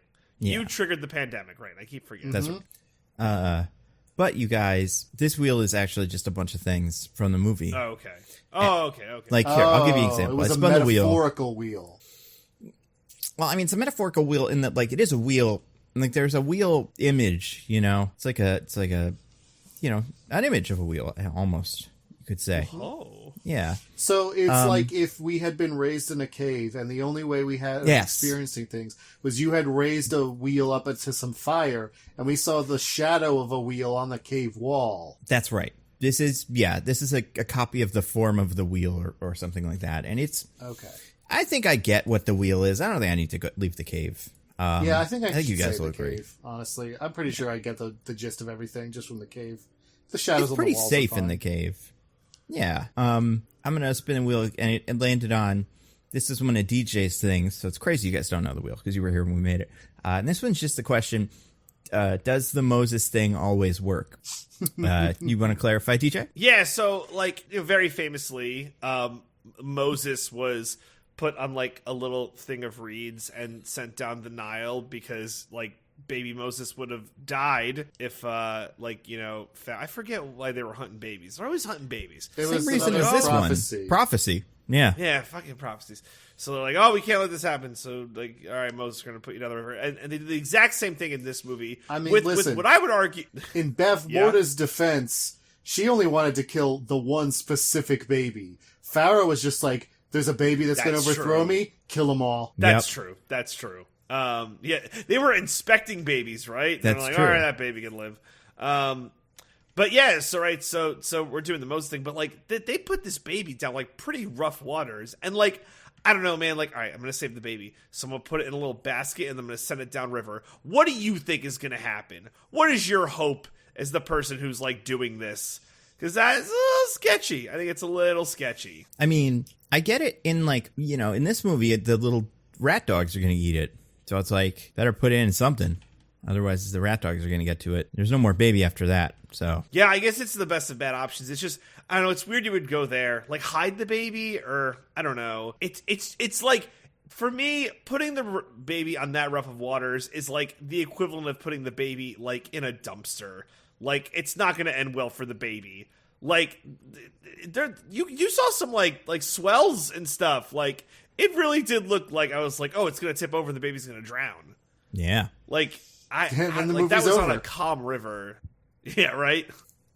No prophecy. Do you I mean, think it's there's weird. been All over. Do you think there's been anyone who, like, because of the story of Moses and just movies like this in general, has ever been like, well, let's let fate take care of my baby and put a baby in a basket that they float down a river, and the baby, like, moves, the basket capsizes, the baby instantly drowns? Oh, God. I hope not. That's horrifying. It would be a horrible thing to happen, but it's what would most likely happen if you tried to do this. Yeah. That's what I'm saying. Like, so does the Moses thing always work, or is it like, no, it never works? We're just killing babies. I mean, it worked once, hypothetically, if you believe in the Bible story. So, it's got a hit rate of less than Wh- 0. It's Which got a means you hit on rate this of better than podcast, 0. we're not heathens. Exactly. But in case anyone we're ever needs to inclusive of tape all evidence. religions, DJ, not just Christianity, or I guess Sorry, Etheanity. in this case. yeah, All right, chill out there, Kyrie Irving. Oh, I accept all. I'm from all. that's right. Well, hold on. Kyrie Irving also said some other things that I would not like attributed to me. Yeah, like, let's go Nets. We're going to win this season. I don't like Yeah. that one bit. Worst thing he's ever said. How dare you? Yeah. Yeah, I mean, well, because I see something else on the wheel, so I'm going to spin it by just moving it myself. It landed on one of Diggins's.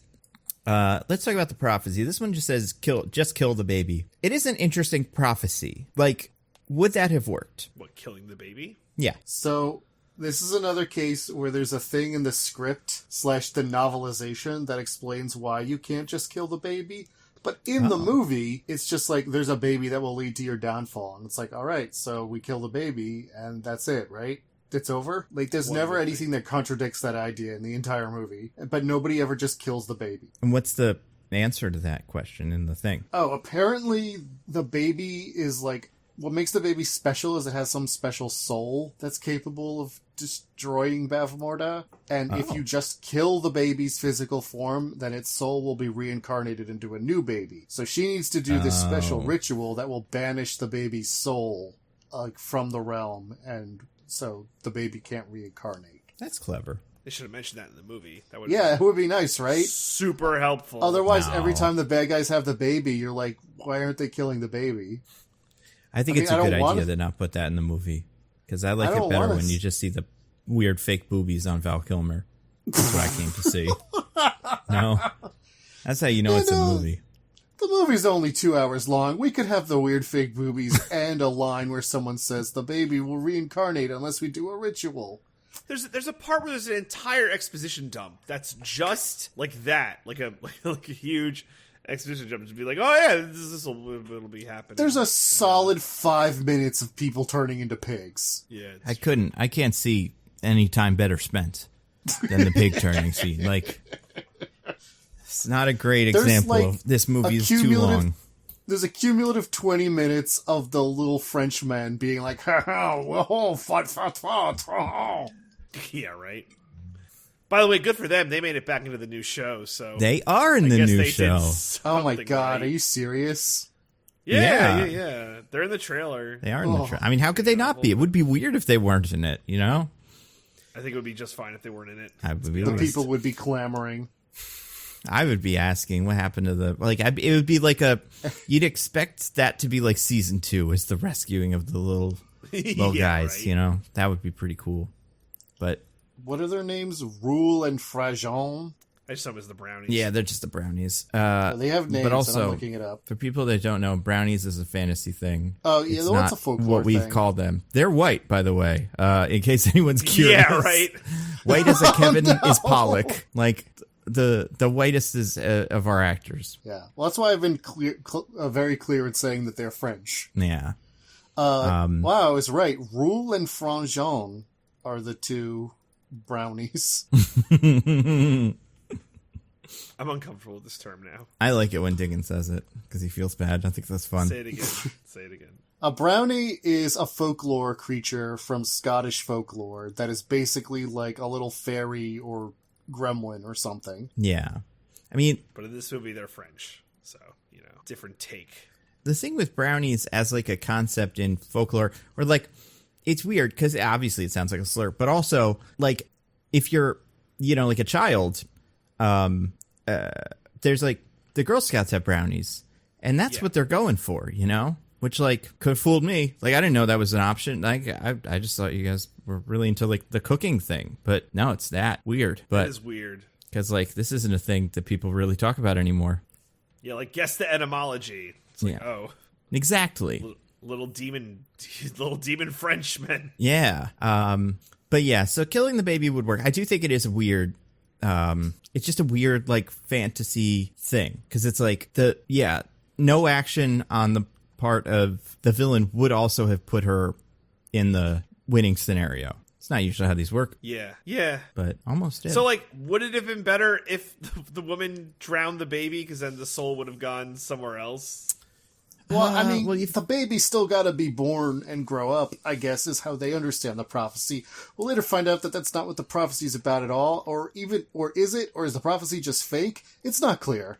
Yeah. Yeah, what's the with the tattoo? Someone explain the tattoo. It's a birthmark. It's a birthmark, but like a magic birthmark that is how you know it's her. You're the chosen one. So destiny is real, and like, what if that kid grows up and is like, I just want to be a chef. I don't want to be. Like, well, that's fine because the baby fulfills its destiny at the age of like a week. It's got the rest of its life to just fuck around. I would imagine that baby. I don't know, because it's like this. This story is a couple of stories from the 80s, right? Or like from before this movie came out. But it's also like Harry Potter and stuff. So it's easy to keep seeing things and go like, oh, is that where she got it from? Yeah. This baby is Harry Potter. And that's interesting, isn't it? So what you're saying is J.K. Rowling should pay all of her royalties to George Lucas for making Willow. Well, I do think this is a call to all you Harry Potter fans without a country right now. Come on over to the Willow team. It got all the same stuff, and it doesn't have her. And what's her name? Helena Bonham Carter yesterday. Did you guys see that? No. What did she say? Helena Bonham Carter just came out. Why is everybody being so mean to my J.K. Rowling friend? Oh, it says bollocks. Does she not read? Does she not? Well, I mean, she reads something. She reads certain literature, probably on Facebook. I was going to say, does she genuinely not know, or is she like, oh, so I hate trans people? She's been hounded. It's been taken to the extreme, the judgmentalism of the people. Allowed her to have her opinion, particularly if she suffered abuse, which I guess is a thing. But I don't think that's exactly the same kind of, like, I don't know how one-to-one those two, situations are. But also apparently she was going out for mad, cancel culture.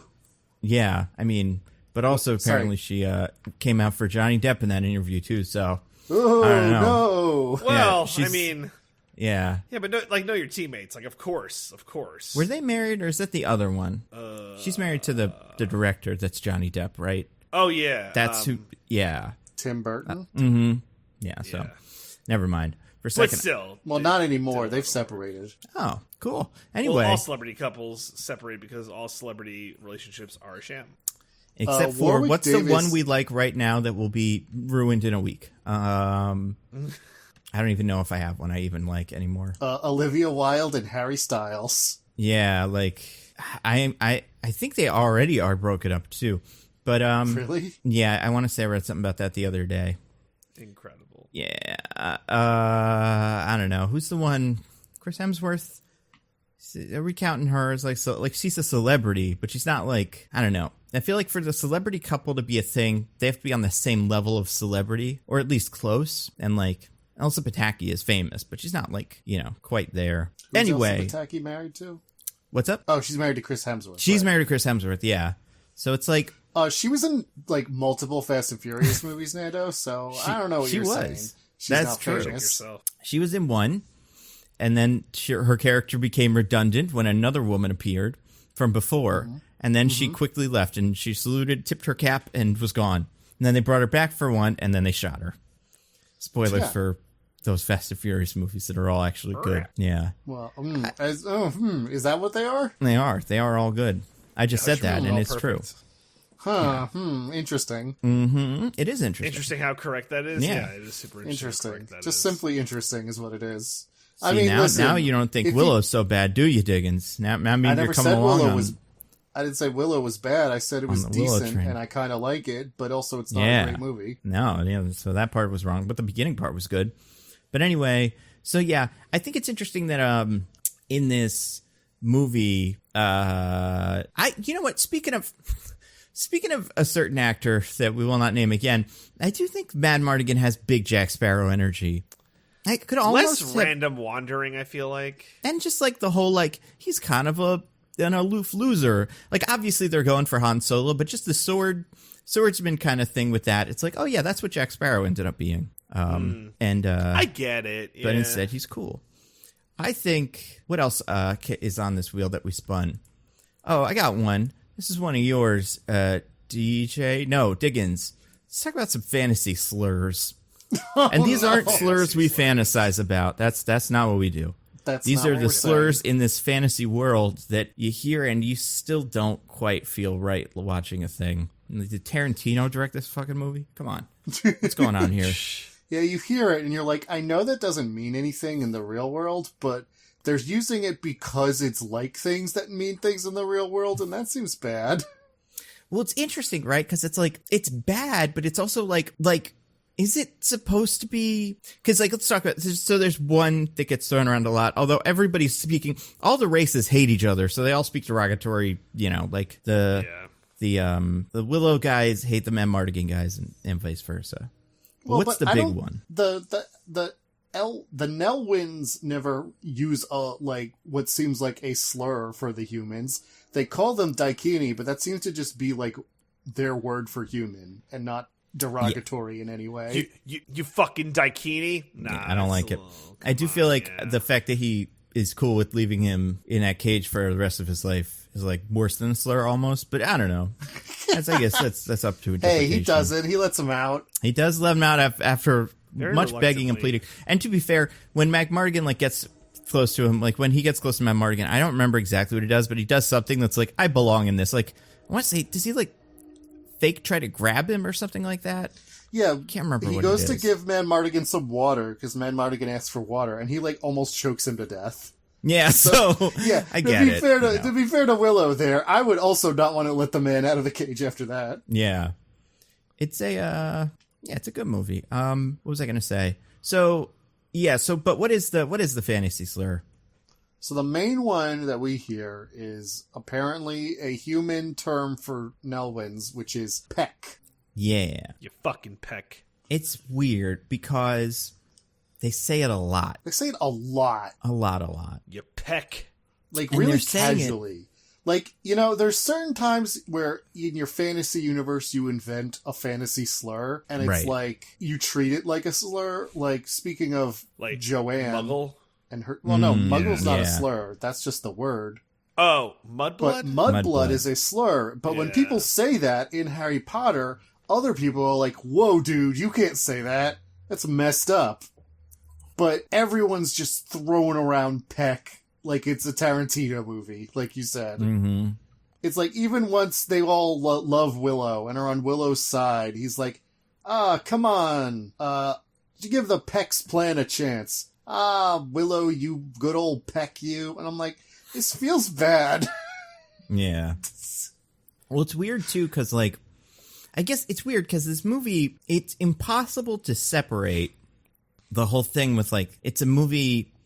It's got to be the most non-Willy Wonka, like people with dwarfism movie, right? And it's like, I can't think of any movie that has more actors with dwarfism in it. So you got to. Besides Wizard of Oz? Okay. How many of them were there though? Like 10? What was the whole Munchkin Village, right? Yeah, but I feel like those sets were always so small. I don't know. Yeah, I guess Wizard of Oz is probably up there. But I think this, if I had to guess, I would say this movie treats it with, out of the three, the most respect, kind of. It seems to have the most Like, appreciation for just them as people, right? So for like, the time in relative terms, I guess. Yeah, I mean, like I Yeah. said, I find the whole, like, they're a different species than humans concept to be iffy, but if one sets that aside, yeah, they're just a bunch of people. They're not, like, special or strange for, you know, having dwarfism at all.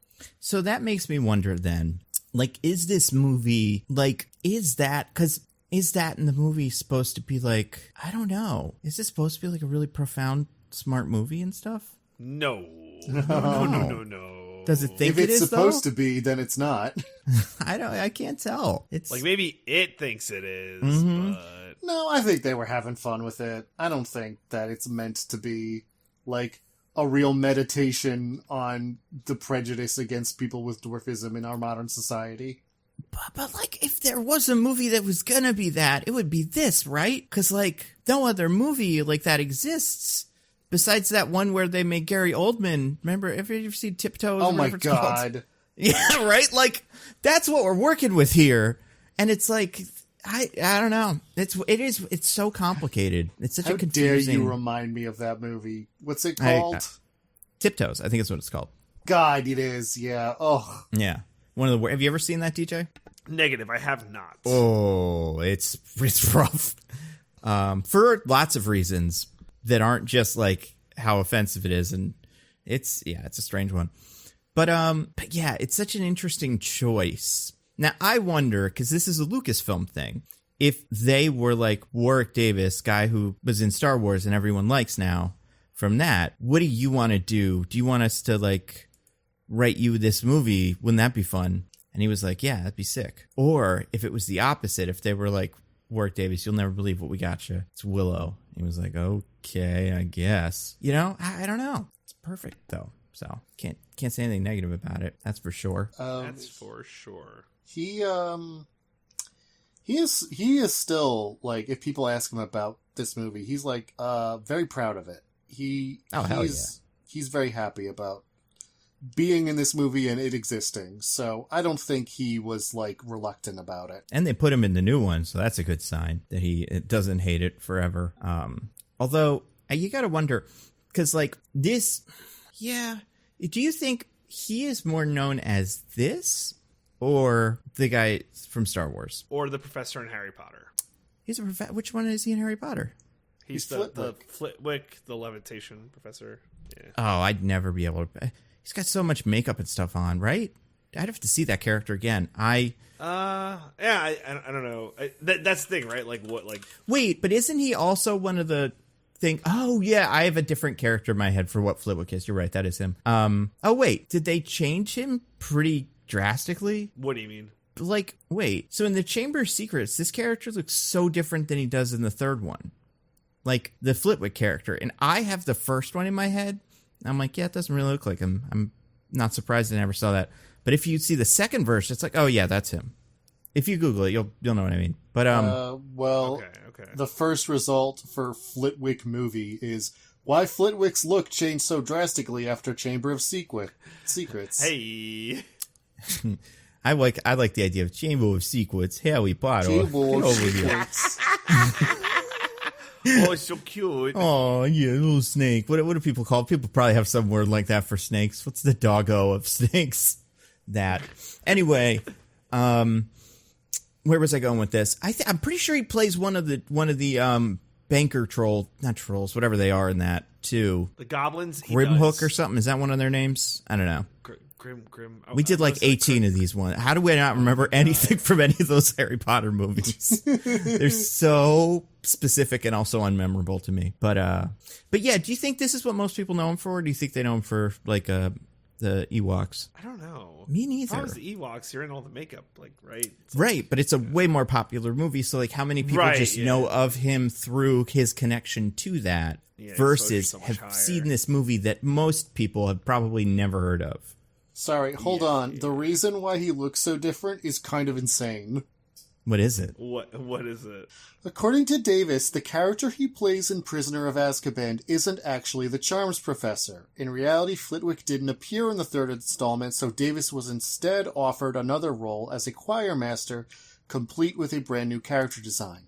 Following his completion of the film, the director of Goblet of Fire, Mike Newell, enjoyed the look so much that they agreed to integrate the style into Flitwick's character. I think Flitwick killed that guy. Flitwick took a year off, and then that guy didn't show up again, and Flitwick looked just like it. This is a fucking God, what is that? Not Single White Female. What's the movie like that? I don't remember. But this is one of those movies situations. Jesus. Flitwick is like in a trunk with with Barty Crouch or whatever. See, his name I remember for some reason. I don't know. Mad Eye Moody's the one in the trunk. That's true. Barty Crouch is the one who replaces him. But spoilers for Goblet of Fire. Yeah, it's because they screamed the name at one point in like the whatever. It's like Barty Crouch. Yeah. Like fucking scream it. Also, that's the other one. That's Chamber of Secrets. No, sorry, that's not that one either. Wait, what did you say it was? Goblet of Fire. That's the one with Barty Crouch. Yeah. That is the one with Barty Crouch, yeah. But then, so this changed in that one or the one before that? So in the third one is when he first shows up looking different, but he looks different because he's not Flitwick in that movie. He's a different character. And then the director of the fourth movie was like, I like how you looked in that third movie. So you're going to look like that, even though you're playing the character from the first two movies. This won't confuse anybody. It's brilliant. So weird. That's so fucking weird. That's the kind of shit that you'd see in Willow. Like, they'd be like, I'm a different guy in this movie. Okay, I guess. I'm not going to tell him no. He was in Star Wars. Fascinating. Who makes the rules? What a bad idea. Wait, so is this in the books too? No. So then do people that are watching this, like, He's just not present. He's just, like, not present, but they're like, well, he has to be a thing here, so, you know. In the books, I mean, he shows up every once in a while, but he's not a very big character, so it's just every once in a while they're like, we're in Professor Flitwick's class, and he did some shit. I don't know. Right. But in the movie, they're like, all right, well, we got to get this guy in. He's a big name, so you're the choir director now. And then that's just like, you know, that's what that becomes. It reminds me of that Robot Chicken sketch where they, like, Darth Vader pretends to choke you and then you just put on a mustache and you're a different guy. Oh, yeah. Yeah. Dumbledore has that weird vibe usually, so maybe that's what happened between years 2 and 3. And then Dumbledore kind of forgot because they changed actors for Dumbledore too. And then they were like, yeah, no, I guess you can just be Flitwick again. Nobody cares. I like that a lot. And then he's also one of the guys. Anyway, yeah, he's cool in this. I'm curious what I meant for this. On the wheel, I spun the wheel, landed on something called I Don't Know About This, Guys. But that was, we already talked about it. That was about, like, making people with dwarfism a separate race from humans. Gotcha. Okay, cool. Yeah, then that sounds good. Let's spin it again. Lands on one of mine. And this is, I think, the thing that is one of the strangest parts of the movie. It's, oh, good, the Minions are here. So this movie has what I would say might be the first Minions. Do you guys agree? The little French boys? Yeah, the brownies are so Minion-esque. They're just... I get it. They're just there doing a silly little accent to keep kids entertained, jangly keys, and they have probably... If this movie was bigger, they would have spun off and eclipsed the franchise completely. But... yeah, for people that don't understand what we're talking about with these guys, they are not, like, they are green screened onto the movie, and they're supposed to be, they're like about as big as a cup, or like a glass, and they're just kind of there sometimes. Mm-hmm. It's awesome. It's Kevin Pollak, who you may recognize from stuff, and then another guy who I can't recognize, and at least Kevin Pollak, not a Frenchman, just doing this accent, fully committed, crushing it. Oh, yeah. It's odd. It's odd as F. It's so odd weird because after Willow talks to the fairy, these two guys just like come with him for no reason, and they're just hanging out. And here's the thing: they actually have a bigger effect on the plot than Sorsha does. That's true. Yeah, they do save them and also have some magic stuff. Yeah, they first cause Mad Mardigan to fall in love with Sorsha. And they free them from the cage when they get kidnapped. And they're the ones who bring the army to Tir Asleen. Yep. That's right. They do that. One could argue that they're the most important characters in the movie. I can, and I will. They're the most important characters in the movie. Wow. They're also the most funny because they're silly because they do silly accent. Yeah. They are poisonously unfunny.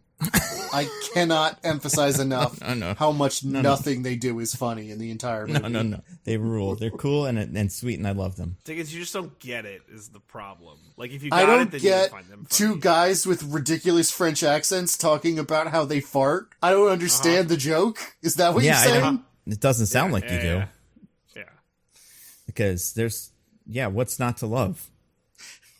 I hate fart jokes. I'm going to go on the record right now. Oh, well, there you go. I mean, I think these guys would be a little bit less horrible if they looked cool. But it looks like a Saturday Night Live sketch, like where Tinkerbell is there. Facts. Like, the camera cuts to a different shot of two guys walking around on a little set. And like, sometimes they have to be picked up and they kind of wave their arms and like, whoa. And man, it is rough. You could see green screen lines. It's pretty, but that's part of the charm of this weird movie. It's like, it's still there. They never fixed it. They were just like, I think we got it. And then they did. Nailed it, boys. Wild. Oh, God. Which one was your favorite of the brownies? Kevin Pollak or the other guy? I don't know which one is which. You know Kevin Pollak? He's in so much stuff. I don't think he did anything different from the other guy. Like, they're both essentially the same guy, but at least with the Kevin Pollak one. Is he Roux or Frangin? You see, I'm looking this up right now. Oh, well, I guess it would be in his most... He is Rule. Okay, so that doesn't actually help me at all. Yeah. You may recognize him from The Marvelous Miss Maisel. Nope. He is in Willow, the show. He showed up in Billions. They brought him back. Yay. Yep. Oh my God, of course. He's those guys, because have you seen any of the trailers for the show or anything like that? No. I've seen like one trailer to prepare. Well, not prepare for this, but to educate myself. He's the stinger for the trailer. It's like the whole serious thing, and then, oh, it's the guys, and then like, ha ha, it's us, Willow. Or whatever they say in their little accent. Yeah. He's Snidely Whiplash. It's weird because they both have French accents, but they also have like weird little high-pitched kind of like, we're so little voices. And it's terrible. I figured out why Nando loves these guys so much. Why? There's a little movie that Kevin Pollak was in. A little movie called Joanna Man. Oh, yeah, he's the manager in Joanna Man. You're right. I was wondering. He's also in an episode of Entourage. I feel like he's one of those guys, and people talk about those guys all the time, but he really is one of them. Where you're like, I know him from something. Plays Cupid in the Santa Claus movies, so he's probably in that show on Disney Plus now too. There's so many opportunities for him. Yeah, I'm looking through his entire filmography. Literally, there's 2 movies on this that I've watched. You never saw The Sex Monster? No. You never saw? I don't know. I think that is the worst one. I'm sorry, looking at there's 3. There's 3. Have you ever seen this one? I'm serious. Have you ever seen She's All That? Nope. It's pretty fun. How about That Thing You Do? That's a good one. I'm aware of That Thing You Do because it's one of those movies that my mom would watch all the time on cable when I was growing up, but I've never actually sat down and watched it. Oh, you should watch it. I think you'd have a good time with it. It's a very good movie. Tom Hanks isn't even doing an accent in it. He's just there. Well, why would I even bother then if he's not doing an accent? That's true. Yeah, I mean, he is in some of the worst movies ever, but also, obviously, he's in this. And this is like maybe his first movie role, second, maybe third. I'm having a hard time telling what $1 Million Mystery is. That might have been a TV movie or something. He's also in like Casino, A Few Good Men, like some really good movies. And then Sex Monster and stuff. Awesome. And The Wedding Planner, Dr. Dolittle 2, everything. Some of the best movies. Clear perfection. And he's doing this. He's got his little hat on. He's doing a weird little accent. They wear like bird skulls too and shit. They're pretty metal, these guys. Hey, remember when they're showing Willow where to go and the lead guy says, we have to go this way. No, wait, we have to go this way. And then the minion guy is like, I think it's this way. And the lead guy goes, shut up. Okay, it's this way. And he points where the minion guy pointed. Yeah. I hope you like that joke because they're not going to stop making it. But it's so funny. It's a pretty good joke. Remember, I do think there's something to be said about Willow as a concept. Because even Willow, the character, because obviously like Mad Mardigan, like you're saying, it's kind of a Han Solo type. These guys are, dorks. But the way we've been describing it, I don't know if this is clear. Everybody in this movie sucks. Like, none of them are good at what they're doing. Or good people, generally. But like, even Willow is kind of an asshole. And like we're saying in the beginning, he's like, I think we should just let this baby keep going down I think it's doing great on the river. I don't want to really disturb its whole river thing it's got going. Yeah. Like, there's no Luke Skywalker in this movie that's just like, I want to fight the Empire. It would be good to do. Like, and these guys are pretty indicative of that, where they're both very annoying and also bad. They also have bad spells, which I spun the wheel and it landed on one of Diggins's. Let's call this special magic. What is their special magic that they can do? So they have some powder or glitter or dust or something that if you throw, it's Cupid arrows. You throw it in someone's face and they fall in love with someone. The next person they see, not always. Not always. That would be much funnier. That would be much funnier. Now you would think, so maybe it's the first person you see that you would normally be attracted to, but that raises some disturbing questions because the first time it gets used, one of them uses on himself and falls in love with a cat. Yeah, what's wrong with that? That's Brownie 101. I guess. Maybe that's how brownies work. But anyway, the second, more consequential time it happens is that they splash Mad Mardigan in the face when they're rescuing them from the cage. And Mad Mardigan then sneaks into Sorsha's tent to rescue Elora Danan. But while he's there, he gets a glance at Sorsha sleeping, and he goes, va-va-va-va-voom. He does do that. As you do. Yeah. And he expresses this in some ways that are perhaps that, you know, if he tried to pull this stunt today, I think you would find he would get canceled quite quickly. I don't know. Helena Bonham Carter's not sure. He's like a weird guy because also he does poetry.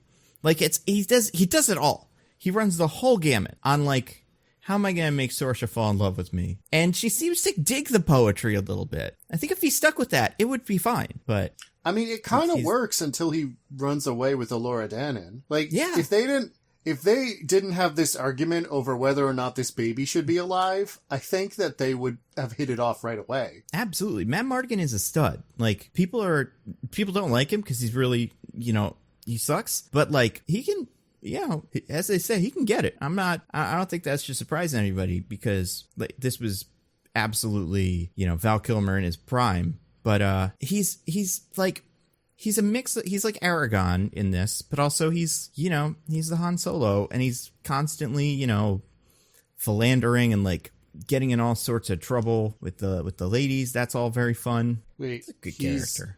The medieval Spanish kingdom primarily centered on the eastern Catalan coast that also spanned across the mountainous eastern interior, as well as the islands of Sardinia, Sicily, and the Baleares? Yeah, that's what I meant. Yes.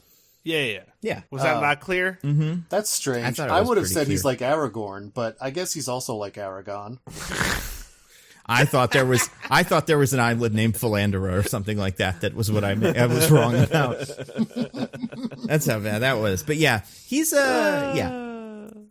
it's funny because I also think I could be convinced that he was just fucking around backstage or something, and he did that little spin move with the sword, and the director Ron Howard was like, "We're keeping that.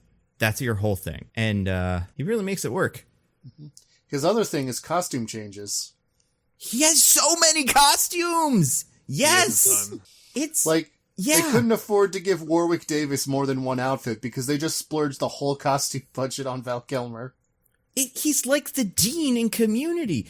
And some of it is disguises for, you know, to get away from jealous husbands and stuff. But yeah, some of it just seems to be for fun. Jealous, hypocritical husbands, because as soon as they burst in a jealous rage and they see a woman who's not their wife, they're like, hey, wanna breed? Not just their wife, their sister-in-law, I think, is what the story is. Yeah. So it's this guy is really, yeah. It's a piece of work. I don't like him. I don't think he's a good guy. I think Matt Mardigan's pretty cool, but I think this guy's not a stand-up guy. He's not on the level, this guy. Yeah, something about him. Yeah, I feel like, I don't know. I think fantasy media has kind of probably abandoned the love potion thing because it just doesn't work. I hope so. Well, and it's awful, right? Like, that's kind of the thing. I mean, listen, if, like, it's kind of bad if it's, you do the love potion and the person just, like, gets down on their knees and proclaims their love. Like, there's troubling implications to that, but I could see a person laughing it off. The thing about him is he, like, crawls into bed with her and is, like, stroking her face while she's asleep. And I'm like, not this. Yep. Not this, though. Yeah. That's pretty weird. He is he's a weird guy. It's a weird guy. But he's a hero. He saves everybody. He is with the hero. His little flippy sword. Yeah. He kills General Kale after Kale kills his best friend, Eric. Oh, now, you might be saying, his best friend, Eric? No. A-I-R-K. Eric. We're huge Eric fans. It's like what you would say, like, Dennis Miller would call Eric or something. Like, it's got that 80s, like, Eric. Hey, baby. Hey, Eric. It's my buddy, Eric. Yeah, it's Eric. Matt Mardigan, go check out Eric over there. I don't know what that accent is, though, but it's something. There's an accent that's perfect. That. It's perfect is what it is. Yeah. Come on, Eric. Yeah, I guess it's kind of a Midwestern thing. Matt Mardigan, it's so weird because he's so weird. He's American, but not really. I do think this, it feels like Battleworld, where they just took pieces of different places and smushed them all together. Because, like, some of the characters most of them are British fantasy types. Obviously, you have the French guys, and that's bizarre. But then, yeah, Val Kilmer's just there, too. It's like cowboy vibes, almost, is kind of the deal, right? Yeah. Like with Mad Mardigan, he's like, oh, this is like a cowboy in the Wild West or something like that. It's like Andor. It is like Blah, Andor. blah, blah, blah, blah. Oh my blah, god, blah, blah, DJ! blah. I'm just Andor. saying that people speak with wildly varying accents in Andor. Ooh, also to get at that a little bit, someone commented on the YouTube video of our post of this podcast on the YouTube channel, which everyone should subscribe to, because if we get 1,000 subscribers, I think we can monetize it. I don't know how that works with the podcast, but yeah, right. Wow, might as well making do that. money off this podcast I've devoted so much time to. What a concept. What an insane! My wife will be so happy. I think it's impossible. It just can't be done. But the idea is that is how that works. Is that you do even if you go from like, I think the person that was the commented on it went like Spanish to Mandarin, you keep a little bit of it. So like that's interesting. I was right. Yeah. So where are we going with this? Oh, he's like a cowboy. Yeah, he's a cowboy. Oh, yeah, he's on a steel horse he rides. Mm-hmm. He's wanted. I guess he's wanted alive mostly because they put him in the cage. But wanted alive or alive. Yeah. You can come fucking alive or alive. Pieces of shit. That would be ideal. Yeah. I spun the wheel again, you guys, and landed on one of Diggins's, and this is a perfect way to get into that. It says, Dick too bomb to be evil. So you think at the end of this whole, like, love potion story, well, Yeah, I guess so- you'd think, based on what you've heard so far, you would kind of know where it's going because of the movie and its vibe. But, yeah, how does that resolve? Yeah, so Mad Mardigan and Sorsha like argue a little bit. They kidnap her at a point, like I said in the summary, and he's like, "I don't love you. I don't remember what I was like under the love spell." And she's all offended, like, "You said really nice things to me, and now you're being mean. I mean, you're my enemy who I have to kill, but like, it was nice that you said I was pretty." Yeah, man, don't be a monster about it. Yeah, come on. And then when they catch up to them at the castle, she breaks in with all her men, and they're fighting. They're trying to get the baby, trying to kill Mad Mardigan and Willow. Willow turns that troll into a big old dragon in another like really horrifying sequence. The troll's skin like melts off, and it becomes a fleshy mound, and a like penis-looking head like bursts out of the fleshy mound. It's really so bad. many of those. It's really so bad. weird. It's awesome. It's unnecessary. But Gratuitous, I would say. that's part of the charm. You never know where a Willow movie's going to go. Maybe it'll be guys, or maybe one of them will be a big old troll man that turns into a big giant two-headed dragon that they have to kill. Like, it's just chaos, this movie. It's so interesting that you pitched it as it's part of the appeal. It is. Is that, like, it's good that all these weird things will happen. I mean, I don't disagree. I think it is part of its charm that it's so bizarre. Yeah, like, it's hard to explain to people that, like I said, did grow up with it, but also, I saw the first episode of the show, and there's more of that. There's more of like, oh, I think I know where this is going. Who the fuck is that guy? Like, that thing is not, like, part of this. This is Disney Channel kids not wanting to get married and stuff. Oh, my God. Something that would seem out of place in a Doctor Strange movie is coming to get us now. Like, it's just, it's wild. And, yeah, it almost is the brand of this, but, I mean, Anyway. it's great. While all that's happening, so Sorsha makes it into the castle, and then she just kind of stands there as she watches Mad Mardigan kill all her soldiers. And because this is the theatrical cut of the movie where we don't have the thing about her finding her frozen dad, she's just like, damn, he's hot and he's good with a sword. I can't not betray my mom for him. Let's go, Daddy. Yeah. Ugh. I mean, listen, those two things are pretty big. Like, back in the day when there wasn't computers and stuff, that's all it took. Hot and good with a sword. I think that man is the husband. You know, it's not that complicated. And he's pretty cool. Plus all the costumes. Again, I don't think we could discount how much costumes this guy has and how much that also probably impressed her. Because they go to this castle where everybody's dead, and Mad Mardigan wins the whole fight by doing a Home Alone with all the little traps and stuff. And God, also yeah. just puts on a spare set of armor like it's a video game. Like, he equips this new armor set that he just found because the stats are better. It's awesome. It is wild. Yeah. I do think, yeah, that scene I think is probably a good microcosm of like what's so interesting about this movie. And like, because Willow isn't just trying to get away from these trolls, he's trying to hit them with rocks he was given that will turn them into stone. A weapon he's got a couple of. That will turn them into stone? Right, acorns, yeah. And I think like that's maybe the part of this movie that also I always forget about how weird it is. And it kind of reminds me of Onward, honestly, is like there's magic in this universe, but like nobody really gives a shit. Like it's like learning to play an instrument where it's like you could do it if you wanted to and you had a wand. Like you'd have to practice, but like what's it really going to get you? And like Willow isn't really very good at it at all, but he's able to, you know, put something together. Even the sorcerer guy, or not sorcerer, their village wizard at one point does a bunch of magic, but he also just clearly doesn't really know what it means. Yeah, he throws them bones. And he's like, I have no idea what these bones are saying. But No, he also he isn't.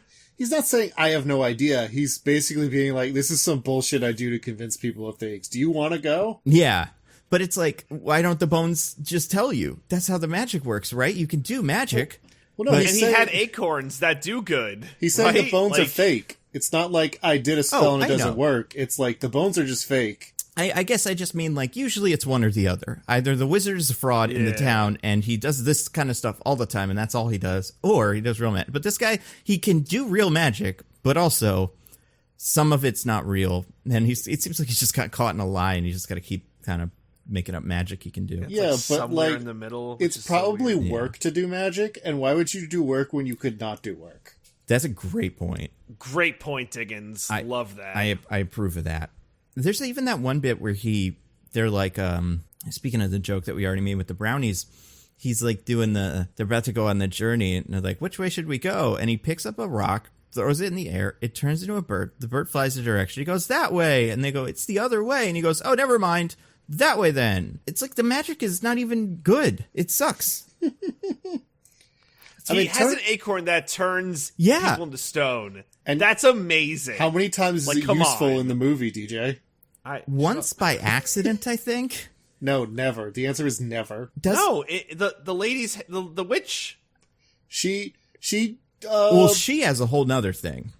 she no-sells it. Like, it starts working, and then she turns it off, and she's like, is that all you got, idiot? I also think one of the trolls is accidentally killed by one of the acorns. I There's mean, two in a trolls. roundabout way, he drops the acorn, it turns a plank to stone, the plank falls, and Right. then later that troll falls through that hole. Yeah, that makes sense. It's a good movie. I like that. It's cool.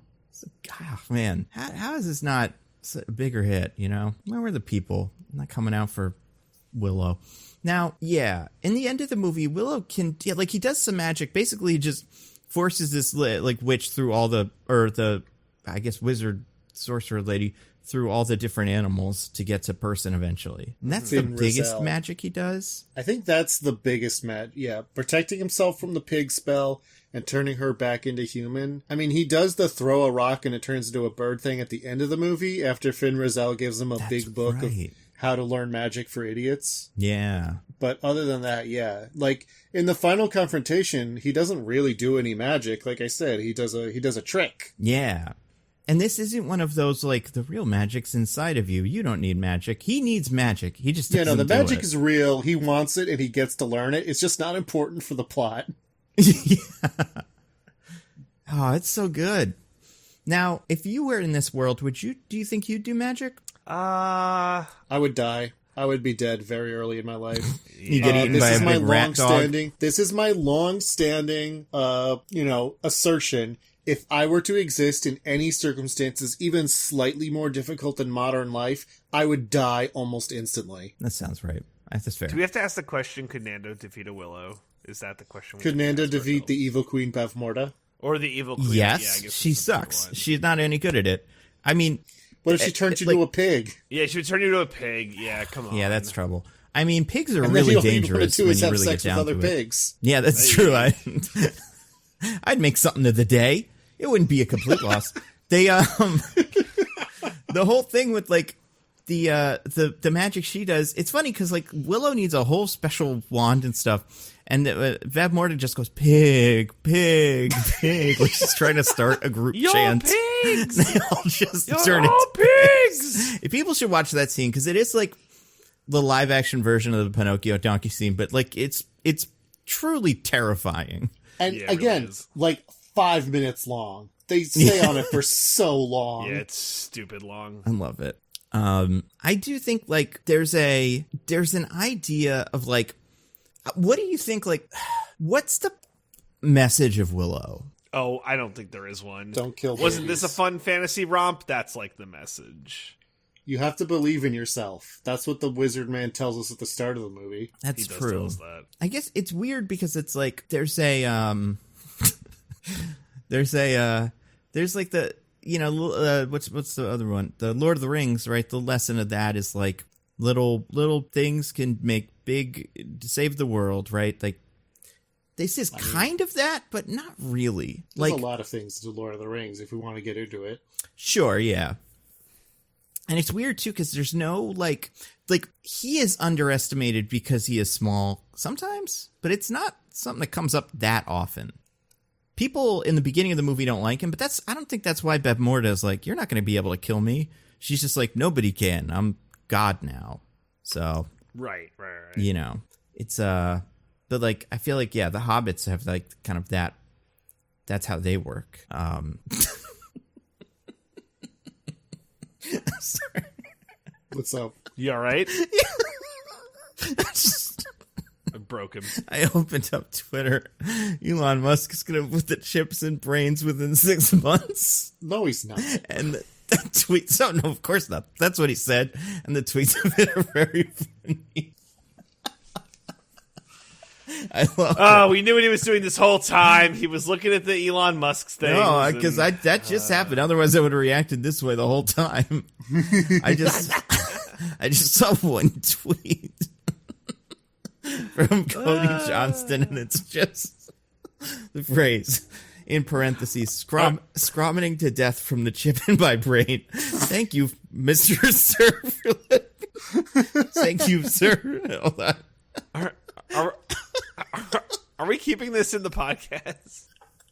You're the one who edits it, so you tell me. I mean, I'm going to put a marker here and let's see what happens. I don't know. We never get this much Oh my god, it's laughter so from funny. Nando. I'm crying. I'm just gonna put it in our chat so you guys can see it because I'm not gonna be able to read it. But anyway, Okay, yeah, please. the Willow's thing is pretty cool. Okay. We got 2 more things on the list. Yeah. On the wheel. 1, 2 wet old ladies. Because we're at the ending, so let's do that.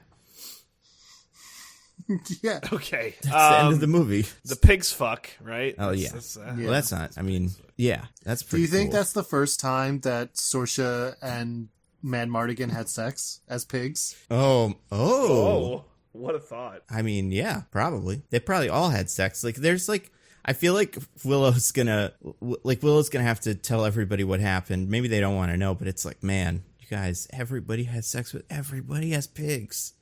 You guys were all. You guys would never believe it. Yeah, like most of it was me just being there, like watching this, because it seems like the way they dealt with the pig thing was they had everybody get in a line and just not Bev Morda. What's the other one's name? The Finn the Rizal. good one was the good one was just like, you're not a pig, one at a time. So there's just a line of pigs, and that was a whole pile of pig sex. But Hey. so the 2 old ladies fight each other. Mm-hmm. This is why it's better than Lord of the Rings. It's because you get Ian McKellen and Christopher Lee do a fight, but this is 2 like sweaty, like old ladies just punching each other in the face. No magic, just punches. Well, they're not just sweaty, it's also raining, and this room of the castle has an open roof for some reason. Well, I guess For it's because she's got to sacrifices. do lightning for her evil magic. Yeah, you want a lightning roof. So they're all like covered, they're all like rained on and sweaty, and so, yeah, the climactic scene of this movie is 2 wet old ladies like casting magic at each other and then punching each other. Gross. It's so good. It's so good. And it's funny because the first time you see it, they're just doing spells. And then you cut to like Mad Mardigan doing his thing. And then you cut back and it is just, I believe the edit is just one like fist right to one of their faces, like bam, punch. It's like a Batman cartoon. It's so cool. Yeah. It's so cool. So cool. All right, I got one more thing on the list. This one's mine. Yeah. She says, how many steps in this baby sacrifice? That baby sacrifice is tough, man. And by sacrifice, I mean whatever she's doing, you know. There's so much Ritual. going on there. There's so many steps. There's like 6 guys in the room, I want to say. And there's like, it just feels like she starts the thing. She gets the baby over the course of the night, she's still setting this up. Mm-hmm. And then they get in and they're all not pigs. They've all dug their holes for their horses and stuff. Just wild. It's also very unclear to me how long she had the baby before they showed up and how long it took them to get to that castle. Was Tir Asleen like 10 minutes away from Nakar? Like, what's going on with the geography here? I mean, the geography all over is weird. Like, the fast travel in Willow is pretty prolific because at one point during the thing we described, the snowmobile fight or whatever, where they're like sledding, the Willow and Mad Mardigan sled goes crazy. And, like, it's a disaster. They fall down the hill. They get up. Like we said, Mad Mardigan's just a big snowball. And then the guys are right behind them. Like, they didn't do that, did they? But then they did, I guess. Because, you know, people could just go places. This is where Game of Thrones got the idea for Littlefinger being everywhere. And they knew. Yeah.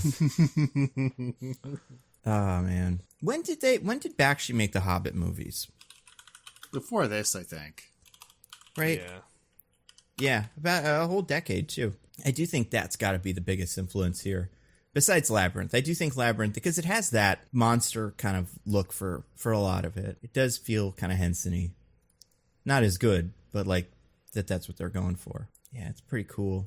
What do you guys think the series is? It's a shame we'll never get practical effects like this ever again. Oh, we will. They have them in the show. It's pretty. I mean, okay. The rat dogs are back. I would think it's about Elora Danan being not a baby anymore. It seems like there's a team up where people in the realm need to get Willow to face some sort of threat. So, you know, pick your poison for whatever the thing is, right? Yeah, that's kind of it. It's both of those things. I mean, the Elora Danan thing is like, you know, obviously she's Harry Potter, so they've got that's part of it. But yeah, there's also just like some. But she's evil Harry stuff. Potter who already did her destiny. Unless, like Voldemort, is Bavmorda coming back? Maybe that could make sense. And then, Do they send Elora Danan to a magic school where Bavmorda tries to kill her every year, and it gets like more complex every year that she's there, but also when you start thinking about the logic of it, it doesn't really make any sense. And really, when you think about it years later, there is a lot of weird stuff about gender in there that kind of presaged the eventual turn of the author. Yeah, and Jon Stewart's right. Okay, I don't know why I had to come and recant that statement. He was right the whole time. The whole time. They do say, like, it is funny because it feels like the new show, feels like the way I think this Willow 1 was handled, like it was a product of the Bakshi Hobbit and like some of the other things like that at the time. It does feel like this is inspired by Game of Thrones a little bit and the Lord of the Rings movies. Oh, you mean the show? I thought I was going to say, like, the movie? That's impossible. It's that good. Yeah. No, it does feel like it's like the show kind of gets that's something it can be. But yeah, it's a really weird. I mean, there's some things that it's doing that's cool. I think the kids that they got to play Mad Mardigan's kids are perfect. They look just like him. It's bizarre. He's got two of them kicking around. It's actually Val Kilmer with de-aging technology. I was like, me and Hannah were like, is this his daughter or something? And he does have a daughter, but it's not her. And like I said, I don't know if he's in it, but I do think I'm pretty sure someone on the cast was like, Mad Mardigan's in it, but like they were like a little coy, but it's not like, don't worry, we're not going to his name's not going to be on some post and then they're all going to go, we don't remember him. He's there, but he's just off screen laughing too. Yeah, it's cool. So yeah, that's Willow. Pretty good. Better or worse than Howard the Duck? Never watched. Really? Same. Really? Wait, now that you guys, oh man, we got to do that. We got to hit the Lucasfilm cycle. We've done all the Star Warses already. Let's do Howard the Duck next. Maybe not next week, but like one of these days. It's weird. I'm not against it. It's upsetting. Yeah, I think everybody should see it because it is canonically the first Marvel movie if that is the same character, which there's no good reason why it's not. So, especially with all the multiverse stuff now. Yeah. I just really want to see a human woman fuck that duck. And then his feathers plume. Do you want to see the duck with boobs? With human boobs that you see real quick? It's really I've seen that image before. Yeah, it's something else. Well, now that we've talked about Willow, do you guys want to get over to our classic segment? I would love that. All right, DJ, got anything to recommend? It's been 2 weeks. You got to have some stuff. I do. Andor, do you want to rank Andor for the first No, time? I love Andor. It's so good. I know you're really behind the times that, you really tailing Nando and I and recommending Andor, just copying us, really. But, if you want to emphasize the recommendation, that's fine. Yeah. It is crazy that, given the fact that I wrecked it first, I haven't finished it yet. I've been a real piece of shit. I think I wrecked it first, if I remember correctly. I hate you guys so much. It's unbelievable. I'm pretty sure Diggins and me wrecked it at the same time. Yeah. We both did one of those 1, 2, 3, Andor. Yeah. Yeah. I didn't know I could. And DJ, you could hear his little fingers twiddling, like, ooh, this I will steal one day. I will have the recommendation, and I'll lie to everyone. He doesn't have. Yeah. I didn't know I could hate with such a ferocity, but you guys, that's what podcasts are for. How to hate? Yeah, come on. So you got anything to recommend? Something like that. Okay, so I don't think I recommended John Company on the podcast, and I don't think I'm going to. Like, it's a game I love, and it's a game that Diggins would love, but I don't think it's a game that like most people would love. So to like talk about what the game is, you only love the game if you're like, cool. What's it called? So John Company? Yes.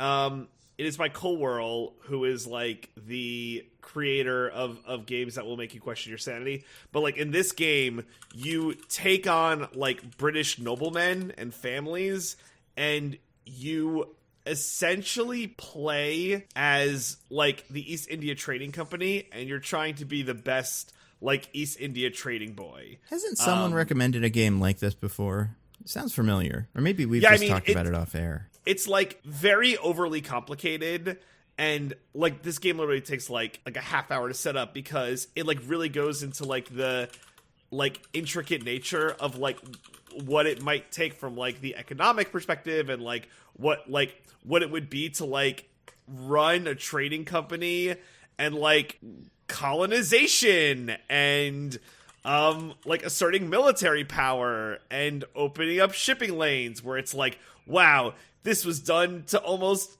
too much perfect detail.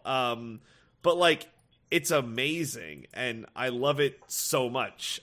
It's just like it's a bitch of a game. As much as I love it. But yeah, I really enjoyed it. I would say, like, if you wanted to see like a interesting playthrough, you could watch the Twitch stream from the Extra Life that we did. I know Diggins watched it. I don't know, Diggins, what were your thoughts like watching the game? I know you would love it. I mean, yes, I would love it. It is insanely complicated. And if you're someone who's not cool, like say Lorenzo, then you might think that there's too much randomness in it. But yeah, I don't know. I think it's very well themed, because it's this sort of like pseudo cooperative, but really competitive sort of thing where you're all scrambling to have the best empire, but at the same time trading and working together can help with that. Yeah, I don't know. It's cool if you like things that are too big and complicated for their own good. Yeah, and I would say this definitely falls into the category of too big and complicated for its own good. But yeah, I think like endlessly fascinating. But so like that's like a game, an esoteric game wreck that like, take it or leave it. Like your results may vary with that. Another thing I want to recommend is have you guys seen the thing on Netflix, Pepsi Give Me My Jet? Yeah, is any good? Like yes and no. I think the content is interesting, but like they did the Netflix thing of we're going to make this a 4-part miniseries, and like it just needed to be a 90-minute documentary. So it's like it's way too long, but I'm too like invested at this point to like do anything, like to not finish it. There's someone who shows up in the documentary that like I don't want to spoil it because it's a genuine surprise, but you're like, how the fuck is this person involved with it? O.J. Simpson. It's like a Laura person Dannon? you know. What? Is it Laura Dannon? No, it's not. I said O.J. Simpson. No, it's not O.J. Simpson. So, although if he found his way into here, it would be like fascinating. I've never heard this documentary, but I'm going to take a guess that this is about that contest that Pepsi ran that they got sued over because somebody got enough points for the jet, and they were like, that was a joke. Bingo. Yeah, crazy story. That is exactly how that shakes out. And yeah, like hearing the guy talk about like hearing all these. No, people I'm saying I knew like, about that incident. I knew that happened. I'm just saying this is a documentary about that happening. Yes, that's correct. But it's like, it's interesting is like when you hear like all the people tell the story, it's like everyone is an unreliable source, it feels like. But it's still like an interesting enough watch. Like, give the first like episode a crack and then like see where you go from there. But like, it is like, I think the most fascinating part about it is like, wow, how did they fuck up like this? Because there's parts of it too where it's like they realize they fucked up. But you're like, oh my god, how did you guys fuck this up? And even like the guys, like they get Pepsi guys in the documentary, it's like, yeah, how did we fuck this up? But yeah, I still think it's like a good enough watch, if albeit like way too fucking long. Like it's way too long. But that's the Netflixification of stuff, and it's like, well, so be it. Yeah, that really is just how it works now. Yeah, you have to be the longest thing because that means like you're good and cool and stuff, and it's like, all right, whatever. It makes the numbers on our metrics go up because you spend more time watching it. Exactly. Bada boom. The cats in the nursing homes and the, empty rooms full of dust, just enough dust to make the remote go beep. Yeah. Love it. It's their favorite show. So, cool. Anything else? Nothing else? Andor? No, that's all I got. All right. So, I know it's a lot, but yeah. Diggins, what about you? You got anything to recommend to the fine people? I do. So real quick, I forgot last week to rec another movie I watched, Banshees of Inisherin. Oh, is that good? I hear it's great. Oh, yes. It's very good. It's a new movie by Martin McDonagh, who did In Bruges. And that other Seven Psychopaths movie we all ignored because it was bad. It was very good. And Three Billboards Outside of Ebbing, Montana, Missouri, whichever one it is, which I also Missouri, ignored because I also don't think that movie's very good. Yeah, it aged weird. Like, I think we got all caught up in it. The performances are good, but yeah. Anyway, but this one is very good. Nice. Here's the plot of the movie. On a remote island in Ireland, off the coast of Ireland, one pair of friends decides that he doesn't want to be friends with the other guy anymore because he's too boring. Oh, that makes me sad. That's the entire plot of the movie. I like that. It's very good. It has a lot of that kind of like dark humor that Martin McDonagh's very good at. Colin Firth, and... Excuse me? Colin Firth? I thought it was Farrell. It's Colin Farrell, right? It is Colin Farrell. I'm a fool. Okay. Yeah, I was like, man, that's it. That would be shocking if they got both of the Colin F's in that movie. And then I'd be like, nah, this really is the movie event of the century. This is my Aragon moment. Yeah, there you go. Don't even talk to me about Mamma Mia actors and not name the right ones. I know all their names. Those are our two knowledge bases. I know about archaic medieval kingdoms, and you know about people who were in Mamma Mia. Yeah, and Phone Booth. I know everybody in both of those movies, which counts both Collins. So, yeah, I got that covered. Anyway, Colin Farrell and Brendan Gleeson, who are also both in Bruges as two buddies. They're just both very good at like conveying. Because like I said, it's just a movie about like different people talking about how this one guy doesn't want to be friends with this other guy anymore, but it gets taken so far. They all get so like wrapped up in themselves, and it's very interesting and very funny, and then also eventually it turns very dark in a way I didn't expect. But even that's like really fascinating. So that's totally worth watching. I also watched another movie that you can't watch because Netflix hates you. It's called Glass Onion. And money. They hate money. Yeah, they hate making money. But I can watch it eventually, right? You can watch it in a month. Yeah. I thought it was a week. No, December 23rd. It's insane how long it is. That's the thing. It would be one thing if it's like, it'll be in theaters for a week and then we're going to put it on Netflix. I'd be like, that sucks, but okay. But no, we put it in theaters for a week and then wait a month, plebes. Yeah. Why do they do this to me? Because they hate you, specifically. I don't know. They hate me specifically. Mm-hmm. Yeah. Anyway. What did you do to them? As much as I don't like the strategy for releasing this movie, is as much as I do like the movie itself. If you don't know, it is the sequel to Knives Out. So Detective Benoit Blanc, played by Daniel Craig, is back solving another murder. A murder. A murder. Hey, how does he say it? Been a murder. Solving a murder. Yeah, there you go. That's it. Very good. But no, I'm not sure if it's better than the first one. I think I still like the first one more, but it definitely lives up to the first one. It's just as sharp. It's just as funny. It's just as clever. And many people have said this, and Nando and I were talking about this before we recorded. It's crazy that this movie came out now. There's no way Rian Johnson could have known how topical it would be. Oh no, is it an Elon Musk thing? It's not. That's the thing. Like, you know he didn't plan it because it's not specific. It's not like you watch it and go, this is about Elon Musk. But it goes to a place where it's like, wow, recent events have proven this movie extremely right. Yeah, you just get to the end of it and you find like divorce papers. It explains everything. He's just very divorced. That's why he did a glass onion or whatever it is that they do. So, Diggins, do you feel vindicated as the world's preeminent Rian Johnson defender about how great he is and can do no wrong? Never made a bad movie. Not one. All right. Yeah. Now, some of you might be trying to come at me with The Brothers Bloom. I think The Brothers Bloom is great. It's a little weird and ambitious, but I think it works. People are going to come at you for the other bad one that's, like, obvious. Looper. Yeah. Looper's great. We don't need that. You guys are... Looper's okay. You guys are out of your minds. Anyway, yeah, so... And I think it does a great job of surprising you, even though you know what Knives Out was. And I think that's very impressive. I was, like, wondering, like, how do you make a sequel to a movie with a good twist? And, like, I mean, you do it because money and Daniel Craig. And who do you think the best non-Daniel Craig character in this movie is? Batista. Yes! Yeah, everybody loves him. He is a good actor. He's great. Justice for Batista, man. He's so good.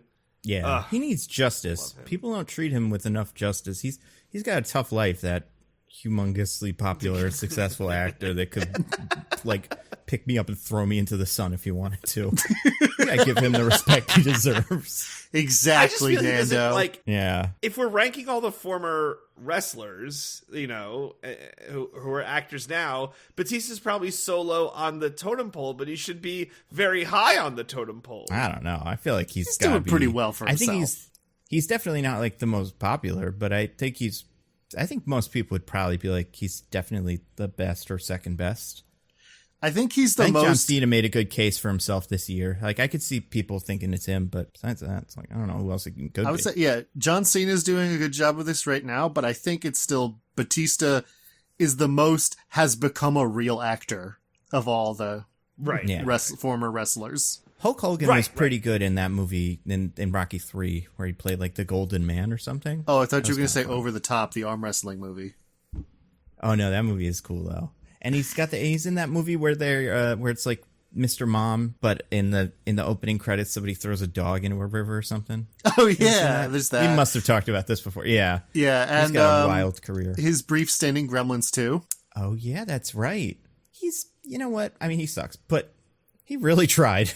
He did not give up after 5 flops. He just kept going. Good for him. They don't call him Hollywood Hogan for nothing. Mm-hmm. It's true. Yeah, but I feel like Batista... I just feel like even just the Guardians movies alone prove that he's, like, the most interesting of all of these guys. Right. Oh, yeah. Like, none of the rest of them could pull that off. I mean, The Rock would never... Considering I wrote a whole article about it, I do gotta, give some credit to John Cena here. Yeah, no, Cena's definitely, he could be there in a year, like 2 years. Maybe if Edge does another Money Plane, maybe he can get a crack at it. Forgot about Money Plane being a Money WWE Plane and Edge. movie. Never mind, Edge is the best wrestler turned actor. Mm-hmm. But yeah, those are 2 great movies I saw. I also watched Strange World. Anyway, Nando, do you have any recs? Oh my god. Well, we'll talk about that later. Yeah, I really do want to hear what you thought about that. I watched a bunch of movies this week too. I went to a theater. That's the only way you can watch them. I watched Tar. Diggins has seen it. DJ, have you seen Tar? No, I have not. It's about Tar. That's her name. And she goes and does a lot of stuff that is... Some of it's pretty good, some of it's pretty bad. I mean, it's not good. I mean, she's a good, conductor and stuff. But it's an interesting little thing. I had a really good time with it. It takes a little while to get going in terms of like what the plot is. There's a lot of like hints to what's going on, but it's if you're like if you don't know what it is going in, which I think is the way to do it, just like give it an hour, and by that time you'll both be interested and also probably see what's going to happen. It's a slow burn, yeah. Yeah, and obviously, she's great. We were trying to talk about this, or trying to figure this out. Is she one of our like, who's our greatest living actor right now? I could Um, see her being it. Just at the edge. Yeah, that's fair. That's true. I mean, you saw Money Plane. I did see Money Plane. you know the truth. Yeah. She's just really good. So I like Tar. I also watched Triangle of Sadness. I had a great time with that, but I don't think that's quite as, universally sweet as Tar was. So like I still think most either people, of those movies sweet. well, I mean, like, sweet in terms of like I think with Tar, I could show that to anybody and be like, you'll get something out of this. You will maybe be a little bored sometimes, but you'll have a positive experience. With Triangle of Sadness, it might ruin your night. It's up to you and like how you're gonna take this movie. But that I thought was pretty cool, and it was cool. I liked it, and so I don't want to talk about what that is because that would ruin it. Speaking of movies about weird, rich, out of touch people, I also watch Addams Family Values. That's my Thanksgiving movie every year. The Addams Family, sometimes they're the richest family. Have you ever talked about this? Yeah, it's In the weird play, they and own land in valuable. Central Park. Yeah. So that's cool. And this is the second one's the one where what's her name's trying to sex up Uncle Fester. And it's a pretty funny movie. I think those movies are pretty, like, I haven't watched the new show, so maybe it's as good. But I just think the Addams Family is really funny. They're real jokesters. Obviously watched Willow. I feel like there's something else. There's a show I want. Oh, we were going to talk about this. The documentary, kind of, about what's his name, about the crazy music man from video games. That guy, man. Oh, yeah. What a weirdo. H-Bomber guy made a video called oof.mp3 or Roblox oof.mp3, which starts out as being a history of the oof noise from Roblox that became a very popular meme, but turned out to be like a stolen sound effect. Yeah. And that's the first half hour or so of the video. And if that sounds interesting to you, go watch that video and just see what happens after that. If you don't want to do that, then I will tell you what the rest of the video is. The guy who has taken credit for making that sound, Tommy Tallarico, is a guy who's worked on a lot of video games, done a lot of like soundtrack work on video games. He's a composer. He's also, as H-Bomber guy found out through some extensive research, just a compulsive liar who makes up nearly everything he's ever said publicly. Yeah. It's Oh, it's astounding how much this guy lies. And like, and it's like, it is that compulsive liar where it's like, you could check this. I mean, anyone would check this. You just know nobody will or expect nobody to. But like, whole house of cards falls apart immediately. But he still does it. And some of them are like shockingly easy to check. Some of them you could go on Wikipedia. And he also does like all kinds of like money trafficking and so like it does crimes. There's crimes in it, and then there's also it's a good case of like everything about him is bad, but he hits a lot of like different beats because he's also a grifter. So there's a lot of good grifting in there if that's what you're into. He's also kind of an alt-right guy. Yeah, well, he's that kind of guy where like I don't know if he was always alt-right, but it does feel like he like, where am I going to grift? Where can you really grift? Oh, yep, there. Alt-right. That's where I will grift. And, I can just say I'm getting canceled and they'll love and respect me. But yeah, wild. There was also a Defunctland video this week. Did you see that or hear anything about that? Oh, I haven't watched that the yet. Disney Channel one. Yeah, about the Disney Channel sound. Same thing. Same like, oh, this is an interesting sound. And it was made by, wait a second, there's no name on this paper. Who could it have been? And then they just go. And it's awesome. So it was Mozart. It was Tommy Tallarico. This was the only thing he's actually done, but he didn't want to take credit. Wow. He figured, yeah, he's a real cut, that guy. He's a good guy. You don't want to, you trust him. Other thing I've been watching, I'm finally finishing The Bear, which I think is great. And like, it's such a good movie. And I do think one of the things about Triangle of Sadness that's so much fun is it paints a really interesting, familiar, real portrait of the service industry. And I always love it when movies do that.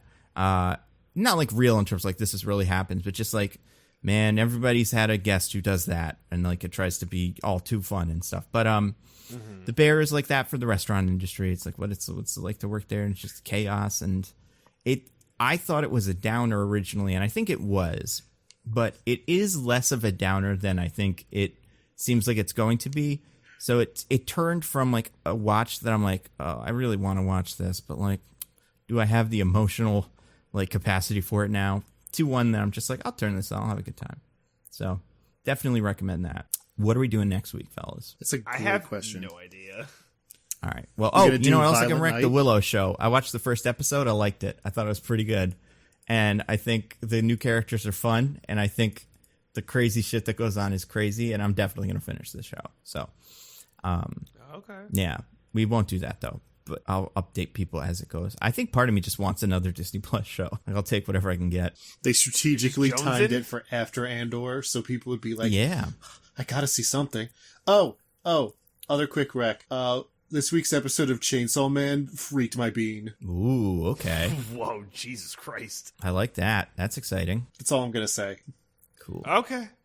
So, yeah, wait, what were you saying we do next week, DJ? I think you said something. Oh, I said I have no idea. I said Violent Night, the David Harbour, Is that- John McClane Santa Claus movie. Do I have to go to a movie I theater think to you see would, it? yes. Oh, well then, God damn it. No, Well, it's fine. speaking of stuff we don't have to go to a movie theater for, Pinocchio comes out soon, the Netflix one. Oh. It might be next week, though. Like, I don't think we could do that in a week. I think we'd have to wait 2 weeks for that. We do have to finish our right, Pinocchio right. trilogy. Yeah, I mean, we got Avatar. We could do an Avatar with the Avatar, the only one.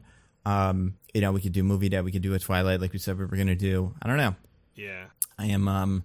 I can be convinced one way or the other. So we'll see what people say on Twitter. Also, like we said, keep sending us those things of your Spotify's because those are cool to have. And tell us who your favorite host is. Yeah, Unless it's DJ, then definitely. keep that to yourself. No. Let me know every fucking time. And Be very clear. speaking of DJ, do you have anything to plug for the fine people?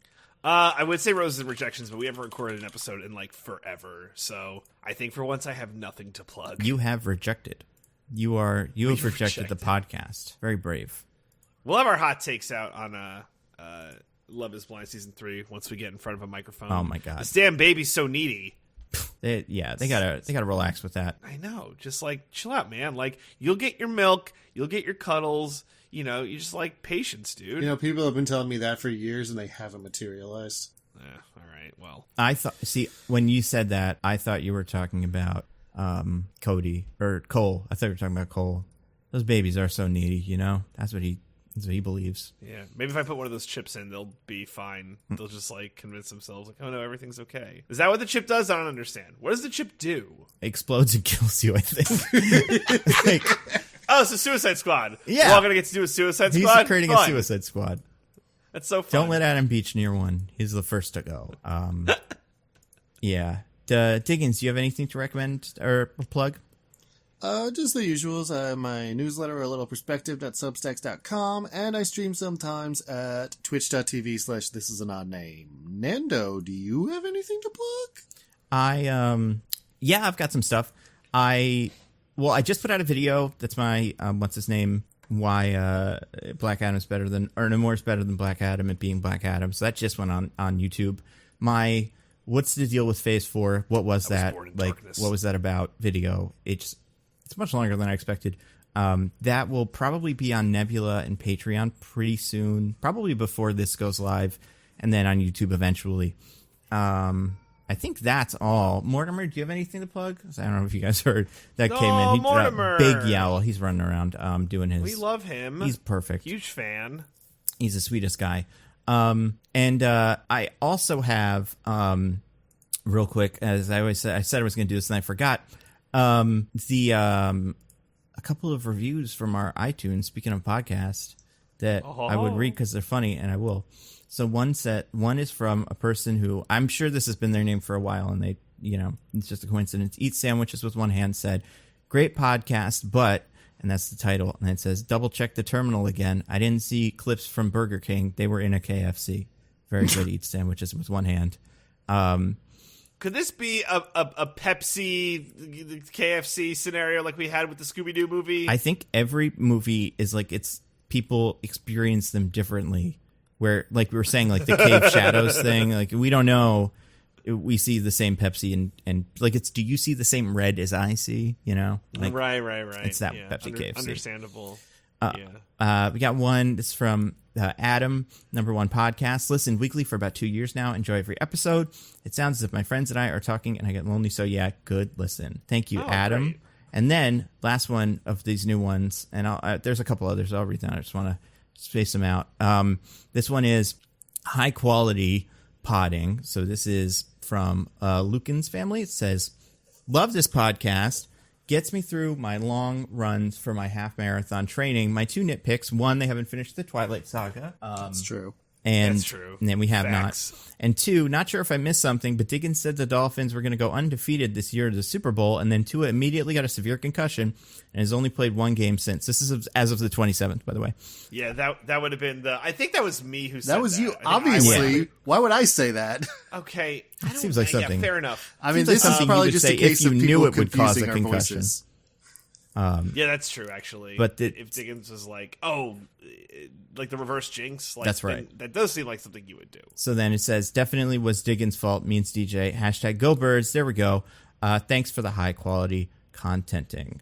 So thank you, Lucan's family. Go Birds. Person, an Eagles fan. I guess Maybe an Eagles so. fan listens to the podcast. We may have to reevaluate. It would be funny because there's 5 bird teams. They could all just start saying it and it would be fine. Like, That's true. Why? How did Eagles get Go Birds when there's so many bird teams? yeah, there's like more of that than any other thing that's a bunch of teams. Like, Yeah. so Yeah, if they- you're a the other ones Ravens should do it. fan, you should just start trying to reclaim Go Birds. Yeah. Same for you Cardinals and Seahawks Falcons, fans. the whole guys, yeah. Falcons, yeah. And also, if you're Cleveland Browns, you should get the Brownies in. Get those 2 guys, because that's what it is. That's why they're named that. Is because of the Brownies. It's true.